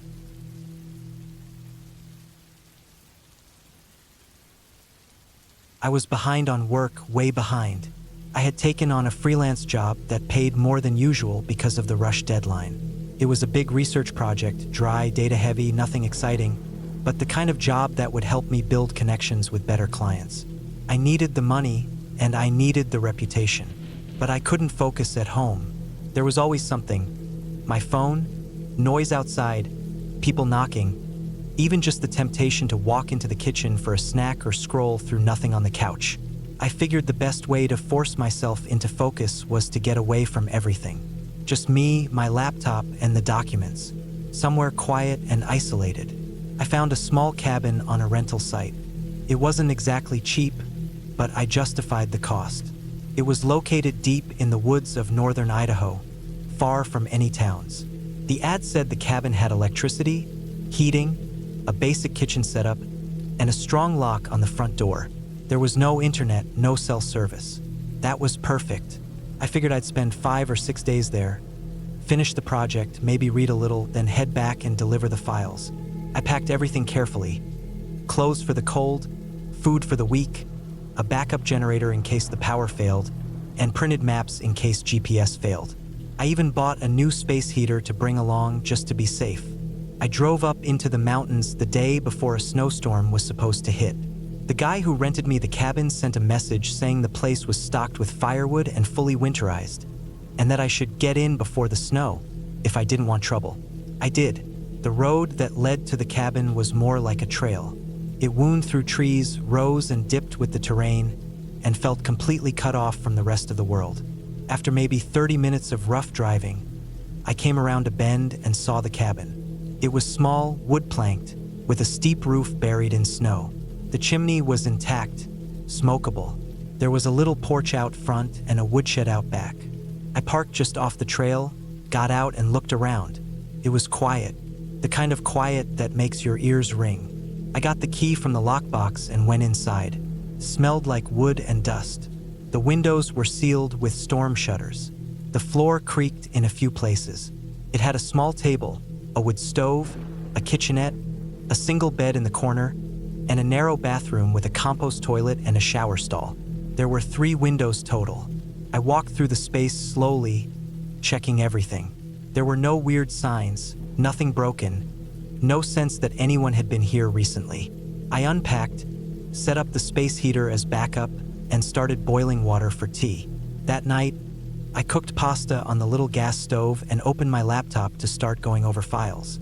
I felt good. I was locked in, away from the world, no distractions. I read until 1 a.m., then went to bed with my laptop on the table beside me. The storm rolled in that night. I heard the wind scrape across the roof and batter the walls, but the place held. In the morning, snow covered the porch and half the windows. It was like being sealed inside a quiet white bubble. I didn't mind. I started working early. Hours passed in silence, just me reading through pages of transcripts, reports, and budget tables. That second night, I heard something outside. It was around midnight. I turned off the lights and crawled into bed with my thick socks and sweatshirt still on. The wind had died down, and it was quieter than before. Then I heard a crunch, a slow, deliberate crunch, like someone stepping on snow. I froze. I sat up and listened hard. At first, I thought it was just snow falling off the roof. That happens sometimes. But then I heard it again, another crunch, closer this time. It didn't sound like something falling. It sounded like footsteps. Slow, steady, heavy. I stood up, moved to the window, and carefully unlatched one shutter. The cold air slapped my face as I opened it a crack. I looked out. I couldn't see anything. Just the moonlit trees and the frozen yard. Nothing moved. I stood there for a long time, waiting. After a few minutes, I shut the shutter and locked it. I told myself it was probably an animal, maybe a deer or a big raccoon. I didn't hear anything else that night. In the morning, I found footprints. They started near the edge of the trees and went all the way up to the cabin. They were shaped like boots, adult-sized. Not mine. My boots were by the front door, and I hadn't left the cabin once since arriving. These prints were deep, clear, and fresh. They circled the cabin once around and then stopped near the back wall, below one of the windows. They didn't lead away, they just ended, like whoever made them had either turned around exactly in their tracks or vanished. I stood there staring at them for a long time. My hands were shaking even though I was wearing gloves. I walked around to make sure there were no other tracks leading away, but there weren't. Just that same single trail of steps. The rest of the yard was untouched. I went back inside, locked the door again, and dragged the table in front of it. I closed every shutter tightly. I kept trying to make sense of what I saw. Maybe it was an old trail from before the storm? But no, there had been more than a foot of snow the night I arrived. These were new. I thought about packing up and leaving right then, but the road was half buried and I didn't know if I could even drive out. So I stayed. That night, I didn't sleep. I left the lights on. I sat at the table and kept working, trying to focus, but I couldn't. Every sound made me jump. I kept checking the windows, then checking them again just to be sure they were shut tight. I kept looking at the door. I made it through the night without hearing anything. When the sun came up, I opened one shutter. The tracks were still there. No new ones. Nothing else disturbed. But something changed that third day. I was in the middle of typing notes when I realized the generator wasn't making noise anymore. I had started it the night before just in case the power went out. I went outside to check. The power was fine, but the generator was gone. I looked around the whole back of the cabin, thinking maybe I left it somewhere else. I didn't. It was gone. There were fresh tracks in the snow just like the ones from before. Same size, same depth. They led from the trees to where the generator had been sitting and back into the woods. They hadn't gone near the cabin this time, just to the generator and back. Someone had taken it. That was when I knew I wasn't alone. My heart was pounding. I ran back inside, locked the door again, and double-checked every window. I thought about leaving, but there was no guarantee my car would even make it back down that road in this snow. Plus, I didn't know who was out there. I didn't want to run into them on the trail. I decided I would leave at first light the next morning. I packed most of my things that night. I didn't bother trying to sleep. At around 2 a.m., I heard movement again. Not just footsteps, something else. I could hear snow being pushed aside, something brushing against the cabin walls. Then I heard a soft, thudding sound on the roof. Not loud, just faint, like someone walking slowly above me. I didn't move. I barely breathed. The sound moved toward the front of the cabin, then stopped. A few seconds later, I heard a creak. I turned slowly and looked at the front door. It didn't open. Nothing crashed in, but something was out there. I was sure of it. I waited, frozen in place, for a full hour. The sounds eventually stopped. In the morning, I opened the door a crack and peeked out. The footprints were everywhere. They circled the cabin again, multiple times. I counted at least 3 different sets. One person had been on the roof. I could see where snow had slid down near the edge and faint markings where they had stepped. Whoever it was, they'd been watching me for hours. That was it. I grabbed my bag, threw on my jacket, and ran to the car. I didn't even shovel out the full path. I just forced the car into gear and gunned it. The wheels slid and groaned, but I made it out of the yard and back onto the trail. I didn't look back. I didn't care about the rest of my stuff. It took nearly 2 hours to reach the main road. I didn't stop once. When I finally got cell service again, I called the police. I gave them the location of the cabin and told them everything I saw. They said they'd check it out. Later that week, they called me back. They told me the cabin was still locked up when they arrived. No signs of forced entry, but they found the footprints, lots of them, around the house, up the roof, and even under the windows. They found the spot where the generator had been taken. But no people, no signs of campfires or shelters in the woods, just footprints that came and went. The police said they'd seen similar reports in that area before. Other cabins, mostly in winter, things disappearing, footprints without names, no one ever caught. They called it just one of those mountain things. I don't know who it was, or how many, or what they wanted. They didn't break in. They didn't talk. They just watched. For nights, silent, patient. I finished the job at home, sent the files off and got paid. But I haven't taken a remote gig since. I don't even go into the woods anymore.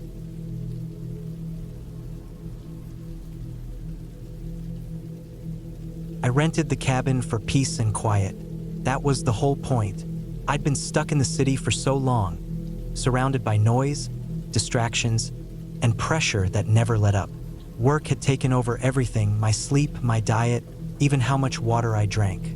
I needed to finish this freelance architecture project that had been dragging on for 2 months past deadline. The client was threatening to drop me. I couldn't let that happen, so I booked a place up north. I found it on a rental site, listed by someone who didn't say much in the description. Just a few lines: remote cabin, deep in the woods, perfect for focus. No Wi-Fi, no distractions. The pictures were rough. No filters, no angles to make it look bigger or better than it was. But it had a desk, electricity, a wood stove, and a kitchen with running water. That was enough. I didn't need fancy. I just needed quiet. I drove 5 hours from the city. After a while, the paved roads gave way to dirt and then to gravel. My cell signal dropped sometime during the last stretch, and the GPS glitched right when I turned onto a smaller logging road. But I had printed directions just in case. I drove another 20 minutes on that single lane through dense trees, and the cabin finally came into view. It was small, just one floor, weathered with siding, a slanted metal roof, and a little porch with a swing. There were no other houses around. None. Not even far off in the distance. Just forest. Endless green and brown. The kind that hums with bugs in the daytime and goes completely silent at night. The kind that smells like moss and pine and decaying leaves. The kind you can get lost in real fast if you take a wrong turn. I parked, unloaded, and settled in. The air was cold, even for spring. The inside of the cabin was better than expected. Clean. No frills, but functional. The kitchen had a gas stove and a tiny fridge. There was a bed in the corner, a big wood stove in the center of the main room, and an old desk against the wall under a window. The place smelled like wood smoke and old dust, but it was dry and solid. I checked out the windows and doors, made sure they latched well, and started a fire in the stove to warm things up. The first night was fine. I made a simple dinner, did some reading, and fell asleep early. I was more tired than I realized. Out there, with no phone, no notifications, no background noise from traffic or neighbors, my mind just slowed down. I thought maybe this was exactly what I needed to finish the work. The second day, I got started early. I set up my laptop and sketchbooks on the desk and got into the design. For hours, I barely looked up. I made progress. Real progress.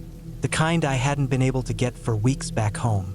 Around noon, I took a break and walked around the outside of the cabin, just to stretch my legs. I followed a little trail behind the cabin that led to a small creek maybe 100 yards back. The water was clear and fast-moving, flowing over smooth rocks. I filled my bottle there and sat for a while, listening. That afternoon, I worked more. As the sun dipped low, I made dinner again and chopped some firewood from the stack outside. There was a hatchet and a decent axe leaning against the wall near the porch. I split a few logs to keep the fire going through the night. The air turned sharp and damp after dark, and the woods outside got quiet. Not peaceful quiet, more like oppressed, watching quiet. I chalked it up to my imagination. The third day is when things started to feel off. I was out at the creek again, filling my bottle, when I noticed a shape in the mud. A footprint. It wasn't mine. I wore hiking boots with thick tread, and I could clearly see my own tracks from the last 2 days. This one was different. Lighter, narrower. The pattern didn't match mine.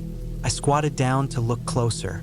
It wasn't fresh, maybe a day or so old, but it was close to the creek, right where I had been the day before. That made me pause. I looked around. Nothing, just trees. I waited a few seconds, listening hard. Not a sound. I walked back slower than usual, checking the ground on the way. I didn't see any other prints, but it still bothered me. That night, I didn't sleep as well. I kept waking up to small noises. A crack of a branch, a soft thump. Maybe a raccoon, I told myself. Maybe wind in the trees. The fire had gone out, and the cabin was cold. I got up around 3 a.m. and threw a few logs into the stove. As I stood up, I thought I saw something outside through the window. Just a flicker of movement, fast and low, near the trees. I froze. I stared hard for several minutes. Nothing moved. I told myself it was probably an animal, a deer or a fox. I went back to bed, but didn't fall asleep again until near dawn. The fourth day, I was jumpy. I kept looking out the window, checking behind me, listening. I tried to work, but I couldn't focus. I walked the perimeter of the cabin again after breakfast, just to reassure myself. That's when I saw the scratch marks. On the side of the cabin, down low near the corner of the house, I found long, thin gouges in the wood. 5 of them, not deep, but definitely not there when I arrived. They looked deliberate, too narrow and spaced out to be from an animal claw. They didn't look random. They looked like someone had dragged something sharp down the wood. Slowly. I looked around the ground nearby, but didn't see anything new. Just old leaves, pine needles, and moss. That night, I didn't cook. I ate some crackers and a protein bar and locked the door early. I dragged the desk in front of the main door just to be safe. I left the axe inside, near the wood stove. I kept the fire low and lay in bed, fully dressed with my boots on. I didn't sleep. Around 2 a.m., I heard footsteps. Not animal movement. Footsteps. Slow, crunching steps on the leaves outside. Then nothing. Then more. Closer to the wall. They circled the cabin once. I didn't move. I lay in bed with my eyes open, watching the shadows shift on the ceiling. The steps stopped at the front porch. A minute passed. 2. Then a slow creak, the porch swing moved. I gripped the handle of the axe and waited. I didn't breathe. After about 10 minutes, the creaking stopped. The footsteps moved away. I waited another hour before I even sat up. The next morning, I checked outside. There were boot prints on the porch. The swing was still moving slightly, like it hadn't fully settled. My mouth went dry. The prints were clear and they weren't mine. The tread was completely different. Wieder, flatter. Someone had been out there, right outside the cabin, in the middle of the night, watching. I packed my things. But when I tried to start the car, it didn't turn over. Dead. I checked the battery. Terminals were clean. Nothing looked wrong. I tried again. Nothing. Then I noticed the gas cap was missing. It was lying on the ground near the back tire, and the smell of fuel was faint in the air. Someone had siphoned my gas. I sat down on the driver's seat, shut the door, and locked it. I just sat there for a long time. There was no signal on my phone. I tried anyway. Nothing. Not even a bar. The nearest main road was miles away, through thick forest. I hadn't passed a single person on the way in. Not even a hunter or a ranger. That whole day, I didn't go outside. I kept the axe nearby and blocked both doors with furniture. I sat at the window with a blanket over my head and watched the trees. Every shadow made my heart race. That night, they came back. I heard 2 sets of footsteps. Not just one anymore. They stayed farther back this time. They didn't come to the porch. But I heard them moving, slow and steady, around the edge of the trees, just outside the reach of the moonlight. Sometimes they stopped for long stretches. I didn't sleep. I didn't light a fire. I just sat in the dark with the axe and waited. I made a plan. At first light, I'd hike out. I knew the general direction of the main road. I had enough snacks and water for a day or two. I had a compass. If I kept my bearings and didn't panic, I could make it.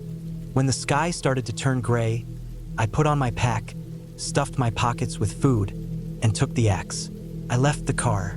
I left the cabin. I didn't leave a note. The woods were cold and wet, but I moved fast. I didn't stop. I didn't drink. I didn't eat. I just walked. I looked back every few minutes, and around noon, I saw movement behind me. Someone following. A shape in the trees. Dark clothes. Just far enough back to disappear when I looked directly at them. I pushed harder. I ignored the pain in my feet. I forced myself to keep going. By late afternoon, I heard a truck. I staggered out of the trees onto a gravel road. It wasn't the one I came in on, but it didn't matter. A man in a pickup slowed down and stared. I looked wild, muddy, scratched, eyes wide. I didn't care. He let me in. He didn't say a word. He just drove.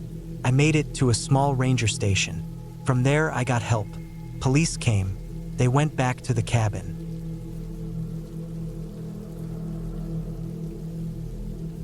I had been driving for over 7 hours when I finally saw the narrow gravel road cutting into the thick forest. My GPS said this was it. The road was barely wide enough for one vehicle and had no signs, no lights, and no other sign of life nearby. Just the way I liked it, or at least thought I would. I had rented a remote cabin in the woods for 5 nights, trying to get away from the noise and distractions of the city. It was late September, and I wanted a break from screens, emails, traffic, and people. I had imagined sitting by a fire, hiking in the trees, and maybe doing some writing. I didn't think about what it would feel like to be completely alone, especially not in a place like this. The gravel crunched loudly under the tires as I inched the car forward. It was already past 4 o'clock in the afternoon, and with how far north this place was, the sun was getting lower. Trees rose up on both sides, tall and thick with moss and underbrush. I hadn't seen another vehicle since I left the last paved road. It felt like I had driven straight into nowhere. After a couple of miles, the road widened slightly and curved to the right. I saw the cabin. It was older than I expected, built from dark wood that looked almost black in the shade. A small porch wrapped around the front and side.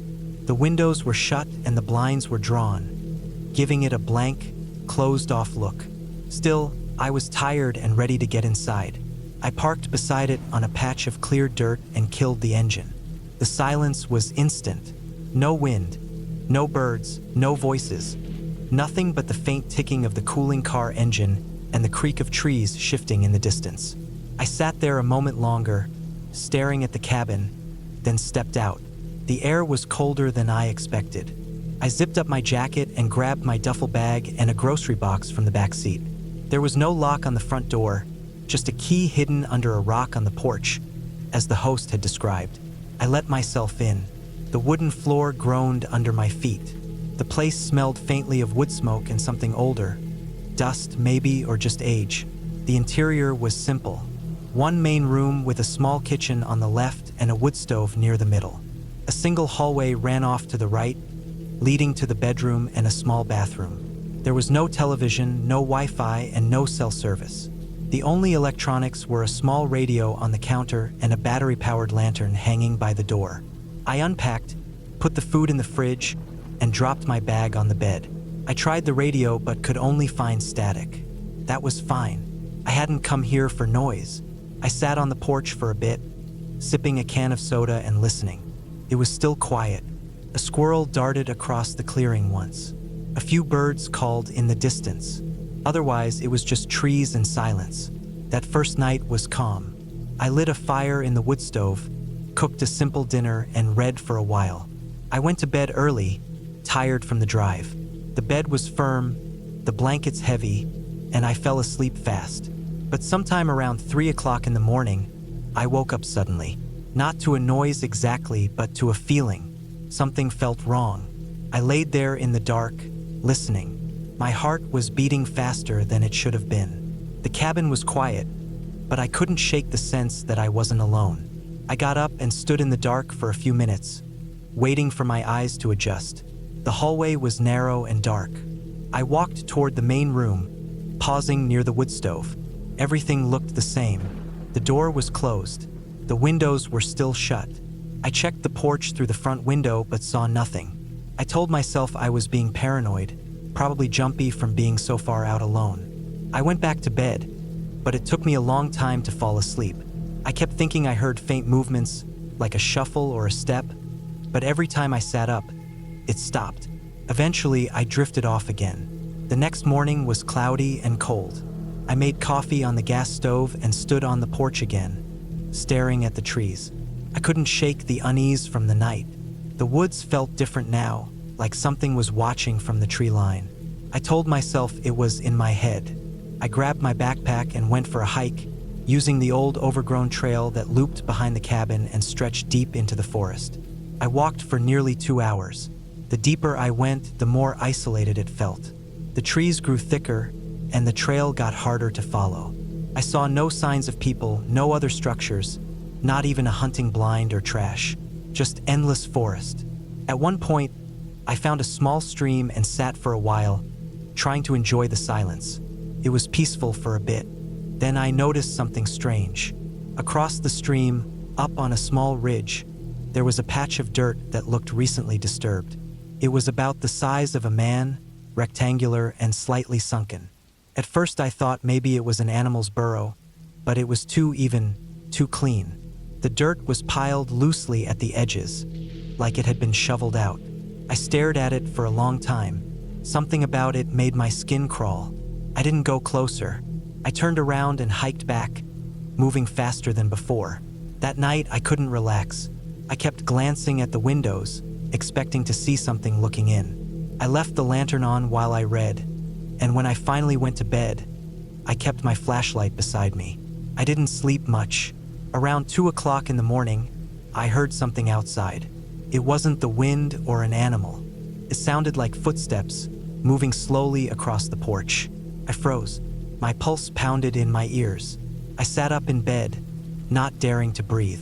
The steps moved from one end of the porch to the other, then stopped. I waited.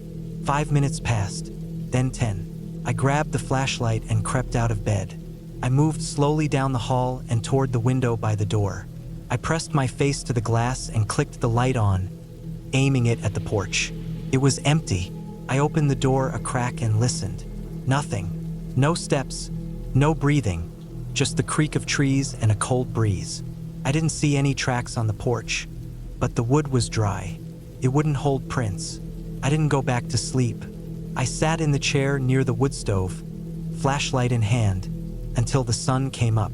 By morning, I was fully paranoid. I walked around the cabin, looking for signs of someone. There were no boot prints in the dirt, but I noticed something else. In the patch of mud near the edge of the trees, there were faint marks, like someone had stood there just watching. I told myself I needed to leave. I packed up some food and supplies, loaded them into the car, and decided I would drive to town, maybe find a motel for the night. But when I got in the car and turned the key, the engine clicked once and died. I tried again. Nothing. I popped the hood.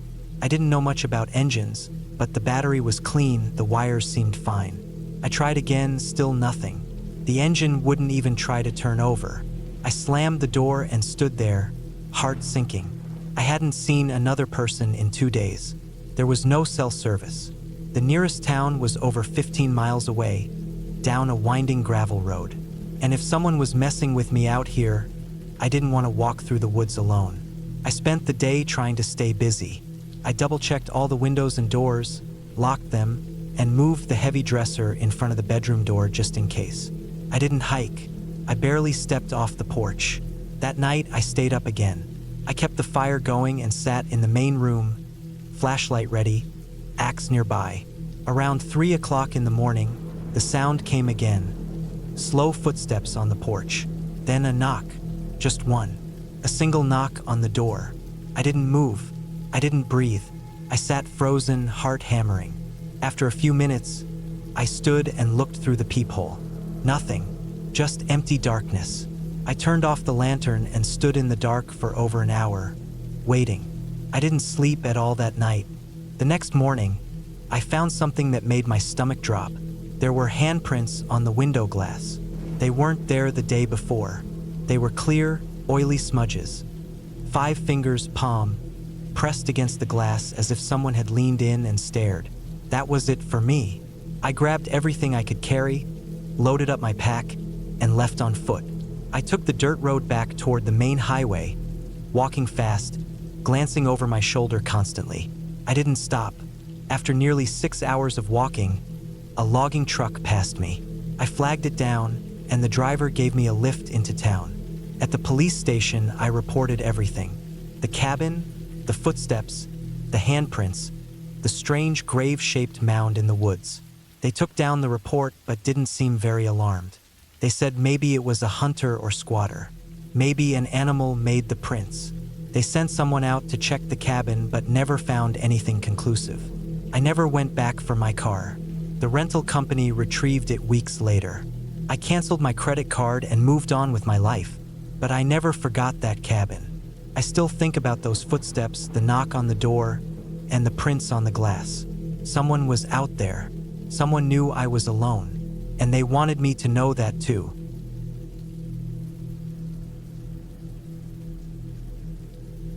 I never thought that the idea of spending a weekend alone in a secluded cabin would ever turn into a nightmare. It was supposed to be a simple, peaceful retreat, a break from the constant noise of city life. I had packed my bags, grabbed some snacks, and headed to the cabin without giving it a second thought. I had been looking forward to the quiet, the isolation, and the chance to reconnect with nature. The cabin was about 2 hours outside the nearest town, deep in the woods. It was an old place, with creaky wooden floors and a tin roof that had probably seen better days. But it was small, cozy, and nestled among towering trees, which gave it a charm that I thought would make the trip unforgettable. I arrived late in the afternoon, just as the sun was beginning to dip behind the mountains. The light filtered through the trees, casting long shadows across the cabin. It was a little too quiet, even for the woods. But that wasn't strange. I wasn't used to being this far from civilization. I shrugged it off and unloaded my things from the car, taking in the fresh, crisp air that filled my lungs. I felt good. Inside the cabin, it was just as I remembered from the online photos. A stone fireplace sat at one end of the room, with a couch and a small wooden table in front of it. The kitchen area was simple, with an old stove and a tiny refrigerator that hummed softly in the background. There was a small bedroom with a simple bed, a worn-out quilt thrown over it, and a dresser tucked into the corner. It felt lived in, not luxurious but comfortable enough for a few days of solitude. I unpacked my things, starting with the food. The shelves were stocked with enough dry goods and cans to keep me fed for the weekend.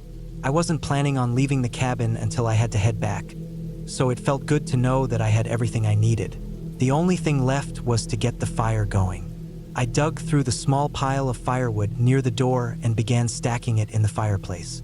The matches were a little damp, but after a few tries, I managed to get a flame going. The warmth from the fire spread throughout the cabin, making it feel more like home. I relaxed into the couch, the crackling sound of the fire the only noise in the room. It was peaceful, too peaceful almost. As night settled in, I thought I heard something, a rustling sound, coming from outside the cabin. At first, I figured it was just an animal, maybe a deer or a raccoon. There were plenty of them around, so it wasn't unusual to hear something moving through the underbrush. But the noise didn't stop. It came closer, and for a moment, I thought I heard footsteps. I stood up, moving toward the window, trying to catch a glimpse of whatever was out there. The darkness outside made it impossible to see anything. I listened again, but the noise had stopped. It was unsettling, but I told myself it was just the wind or an animal. After all, I had heard plenty of stories about people who spent nights in the woods and swore they heard strange things.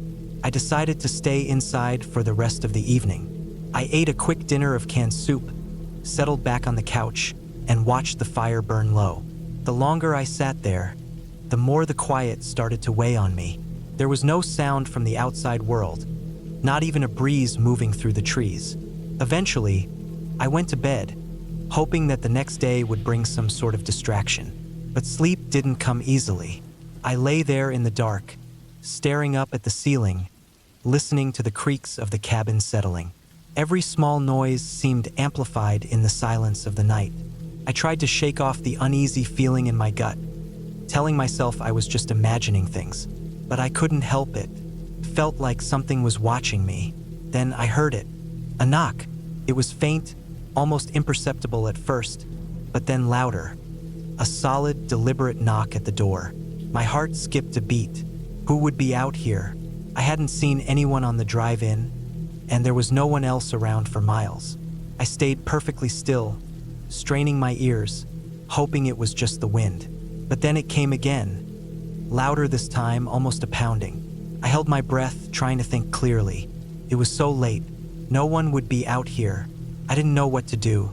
The knocking continued for what felt like an eternity, but I couldn't bring myself to move. I didn't want to answer it, didn't want to acknowledge whatever was on the other side of that door. What if it was just some prank? Or worse, what if it wasn't? After a long silence, the knocking stopped.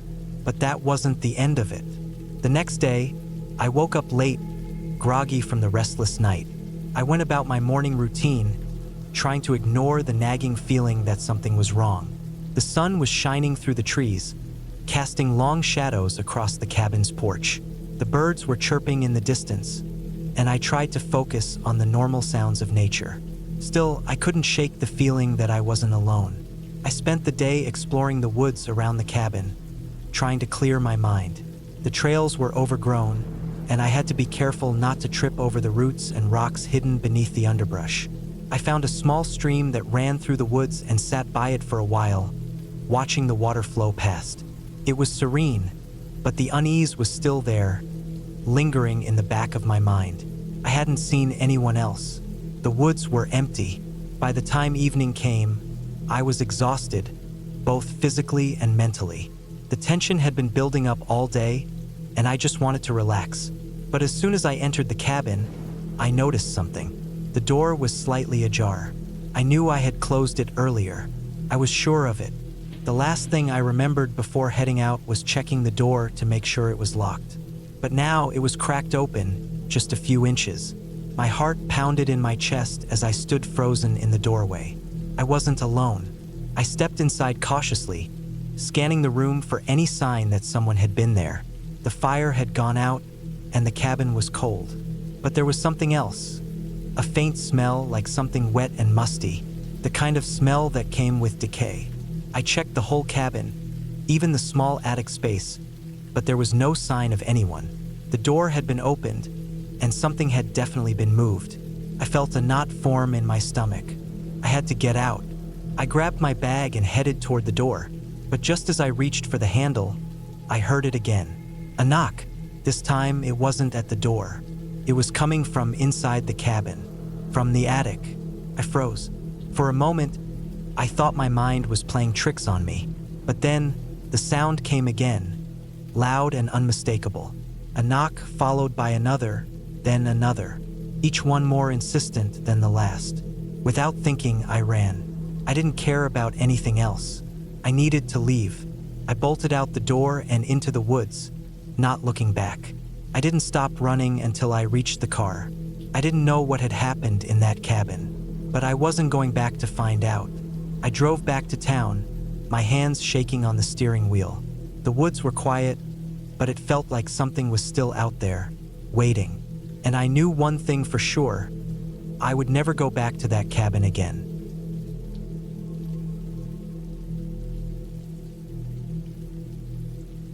Too many long shifts, too many sleepless nights, and not enough space to breathe. I hadn't taken time off in over a year, and my head was getting noisy in a way I didn't like. My cousin Kyle had a small hunting cabin out in the woods up north. He barely used it, just went up there during deer season or when he and his buddies wanted a few days away. I remembered he mentioned it once during Thanksgiving the year before and said I could use it anytime. I texted him on a Monday morning while sitting in my parked car outside work. I had no interest in walking through those glass doors again. He sent me a short reply with the key code to the lockbox and the directions. It took me 8 hours to get there, mostly because I kept stopping just to sit on the side of the road and breathe. I reached the cabin just after sunset. It was deeper in the woods than I expected, and the last few miles were just a rough dirt trail that scraped the underside of my car more than once. The cabin was small, maybe 20 feet wide, single-story, with faded green paint peeling off the wooden walls. There was a porch with 2 broken chairs and a stack of chopped wood on the side. The forest around it was thick and quiet. No sounds except the wind moving through the trees. It felt isolated in a way I hadn't experienced before. I got the door open using the lockbox and stepped inside. The air smelled like pine and old sweat. The inside was simple. One room with a bed in the corner, a wood stove in the middle, a little table with 2 chairs, and a tiny bathroom tucked behind a sliding door. A hunting rifle was mounted above the front window. There was no electricity, no running water either, but there was a hand pump outside and a bunch of gallon jugs inside for drinking.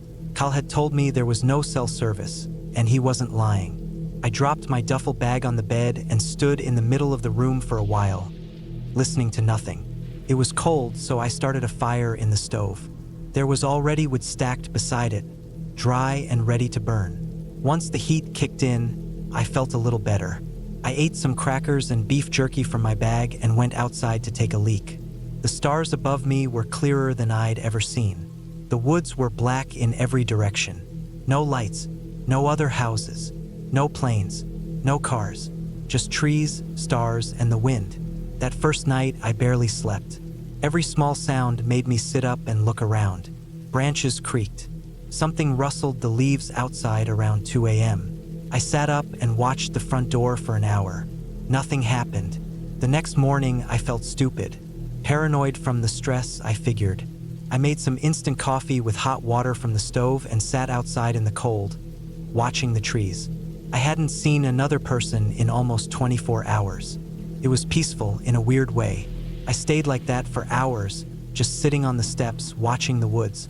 Around noon, I went for a walk. There was a narrow path leading behind the cabin, and I followed it for about a mile.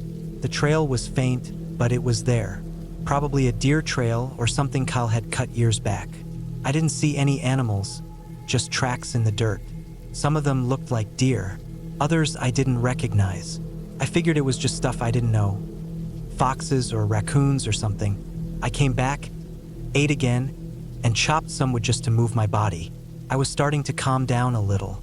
The silence was getting less eerie and more comforting. I read a few pages from a paperback I'd brought and went to bed early. The fire crackled as I drifted off. Around 3 a.m., I woke up to a loud thump. Came from behind the cabin. I sat up in bed, heart racing. I didn't hear anything else for a long time, maybe 5 minutes. Then another sound, softer this time. Something brushing against the back wall. Not scratching, not knocking, just brushing, like clothes on wood. I stayed completely still, listening. Then it stopped. I didn't sleep after that. The next morning, I walked around the cabin to look. I expected to find a fallen branch or maybe a tree leaning against the siding. But there was nothing. No branches, no trees close enough to touch the cabin, and no marks on the walls. I told myself it was probably a raccoon or something, brushing past while looking for food. But I noticed something strange. Footprints. Not mine. They were near the back of the cabin. A few sets, maybe 3 or 4 prints in the dirt. They were human. I could see the shape of the toes, the heel. No shoes, just bare feet. They looked fresh. The edges hadn't been smudged by wind or rain. I stood over them for a long time. They were too big to be mine. I didn't know what to do. I walked the perimeter, looked for more, but those were the only ones I saw. I tried to tell myself maybe they were old. Maybe they'd been there a long time. But the dirt was soft from rain a few days ago, and they looked fresh. Too fresh. I stayed inside the rest of the day with the rifle beside me. I didn't know how to use it, but I kept it close anyway. I kept thinking about those prints. Why would someone be barefoot out here in the cold? And why would they come so close to the cabin? That night, I barely slept again. I didn't light a fire. I didn't want the glow to give away that I was inside. I lay under the blankets fully dressed, the rifle across my chest. Around midnight, I heard something again. Footsteps on the porch. Soft, slow. Boards creaked. Then silence. No knock, no voice, No attempt to open the door, just slow movement across the porch. Then nothing. I waited until morning, then went outside. The prints were there again, barefoot, this time on the porch, clear as day. They went up to the window, and then back into the woods. That broke something in me. I packed up that morning, grabbed everything I brought, and locked the cabin. I had to decide whether to hike the trail out or drive the car back down the rough road. When I got to the car, I froze. The passenger side door was open. I knew I hadn't left it that way. My car automatically locked when I walked away, and I had the keys in my pocket. Inside, the glove box was open. My papers were scattered on the seat. Nothing was missing, just moved around. Someone had been inside. I checked the back seat, then the trunk. Nothing there. That was it. I drove out of there, hitting every bump and rock on that terrible road like I didn't care what it did to the undercarriage. I just wanted distance. I drove straight through the day and didn't stop until I reached the highway and saw other cars again. I stayed in a motel that night and kept the curtains closed. I barely slept, even with lights on. The next day, I returned home. I never went back to that cabin. I never asked Kyle about it, never told him what happened. I didn't want him to think I was crazy, but that's not the end. 2 weeks later, I was cleaning out my duffel bag and found something I hadn't packed. It was a photograph, just a small, square, black and white photo. It was old, faded. It showed the outside of the cabin from the woods, taken from a distance. You could see the front porch and one of the windows. In the window, there was a face, not mine. I still have the photo in a drawer, and I still haven't told anyone about what happened up there. But I check the locks on my doors every night now, and I never leave my windows open, ever.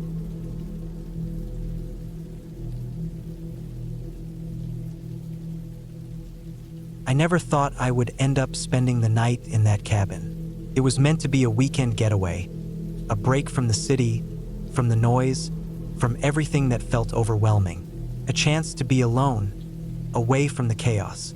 But things didn't exactly turn out the way I imagined. The cabin wasn't much. It stood on the edge of a dense forest, hidden from the nearest road, almost like it had been forgotten. The kind of place where people who wanted to disappear for a while could find peace or perhaps solitude in ways they couldn't get anywhere else. It was rustic, small, and made of wood that creaked with every gust of wind. The roof was a little too low, the windows old and rattled when the wind picked up. A small stone chimney stuck out the side of the cabin, and the air around it always smelled a little musty, like wet wood and dry earth. I'd rented it online, a deal that seemed too good to pass up. The description promised the quiet of the forest, a place to relax, fish in a nearby lake, and enjoy nature. The pictures showed a cozy little cabin with a fireplace and a rocking chair on the porch. It seemed perfect for a peaceful escape. I pulled up to the cabin late in the afternoon, my car's headlights barely cutting through the gloom of the surrounding trees. The sky had started to darken early, and the chill of fall was already making itself known. The air had that crisp bite, and the trees whispered around me as if they had stories to tell. I wasn't exactly excited to be out here alone, but I figured I'd get used to it. People did it all the time, right? People spent nights in cabins, in the woods, without anything strange happening. Or at least, that's what I kept telling myself. After I parked the car, I grabbed my bag and made my way to the door, feeling a strange hesitation in my chest. Maybe it was the quiet, or maybe it was the way the shadows stretched long across the forest floor. I fumbled with the key, unlocked the door, and stepped inside. The cabin was exactly as the pictures had shown. Small, with a big stone fireplace, a couple of old leather armchairs, and a kitchen that looked like it hadn't been used in years. The wooden floors creaked underfoot, and dust floated in the air as if the place had been sitting empty for far too long. But there was something else about it. Something that I couldn't quite put my finger on. The air felt still, as if the cabin had been waiting for something. I set my bag down, checked the windows to make sure they were shut tight, and started a fire in the fireplace. The logs crackled and popped, sending a warm glow across the room.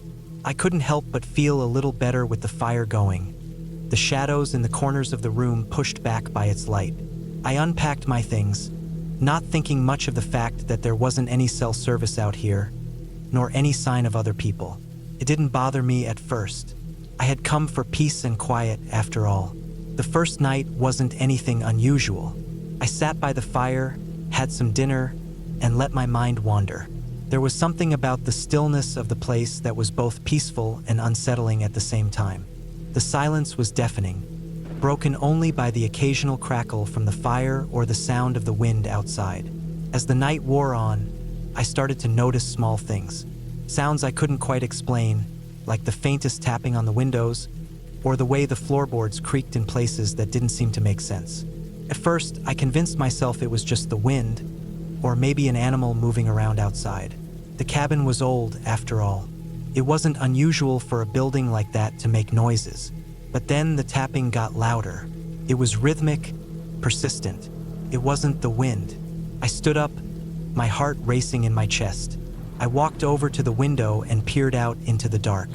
Nothing, just the forest, the trees standing tall and unmoving. I tried to tell myself it was probably a branch tapping against the window, but the sound didn't stop. It didn't make sense. I backed away from the window, my breath shallow. I sat back down, forcing myself to calm down. There was no reason to be scared. It was just a cabin in the woods. Nothing to worry about. But the tapping continued, now louder, more insistent. It was coming from the porch, just outside the door. My pulse quickened. I stood up again, moving cautiously toward the front door. The air felt heavier now, like something was wrong, like something was about to happen. The moment I opened the door, a cold gust of wind rushed in, nearly knocking me back. I blinked against the wind, trying to see what was out there, but all I could make out was darkness. The porch was empty, as was the yard beyond it. There was nothing there. I felt foolish standing there, the wind whipping around me. My nerves got the best of me, and I closed the door quickly, locking it behind me. I sat back down in front of the fire, trying to shake off the strange feeling that had settled over me. I couldn't explain it. I had to be imagining things. The wind, the trees, the cabin settling. It all had to be natural, but I couldn't shake the feeling. The silence outside had returned, but it was different now. It was too quiet, too still. The wind had stopped, and the world outside felt frozen in place, like time itself had paused. I tried to sleep, but sleep wouldn't come. Every time I closed my eyes, I saw shadows moving just beyond my sight. I heard rustling sounds, faint whispers, like someone was just outside the cabin, watching. I kept telling myself it was the wind, or maybe an animal, but deep down, I knew it was something else. I stayed awake all night, the fire burning low, casting long shadows across the room. The night seemed to stretch on forever, and the strange sensations only grew worse. The feeling of being watched, the sense that something was out there, just beyond the edge of the light. By morning, I was exhausted.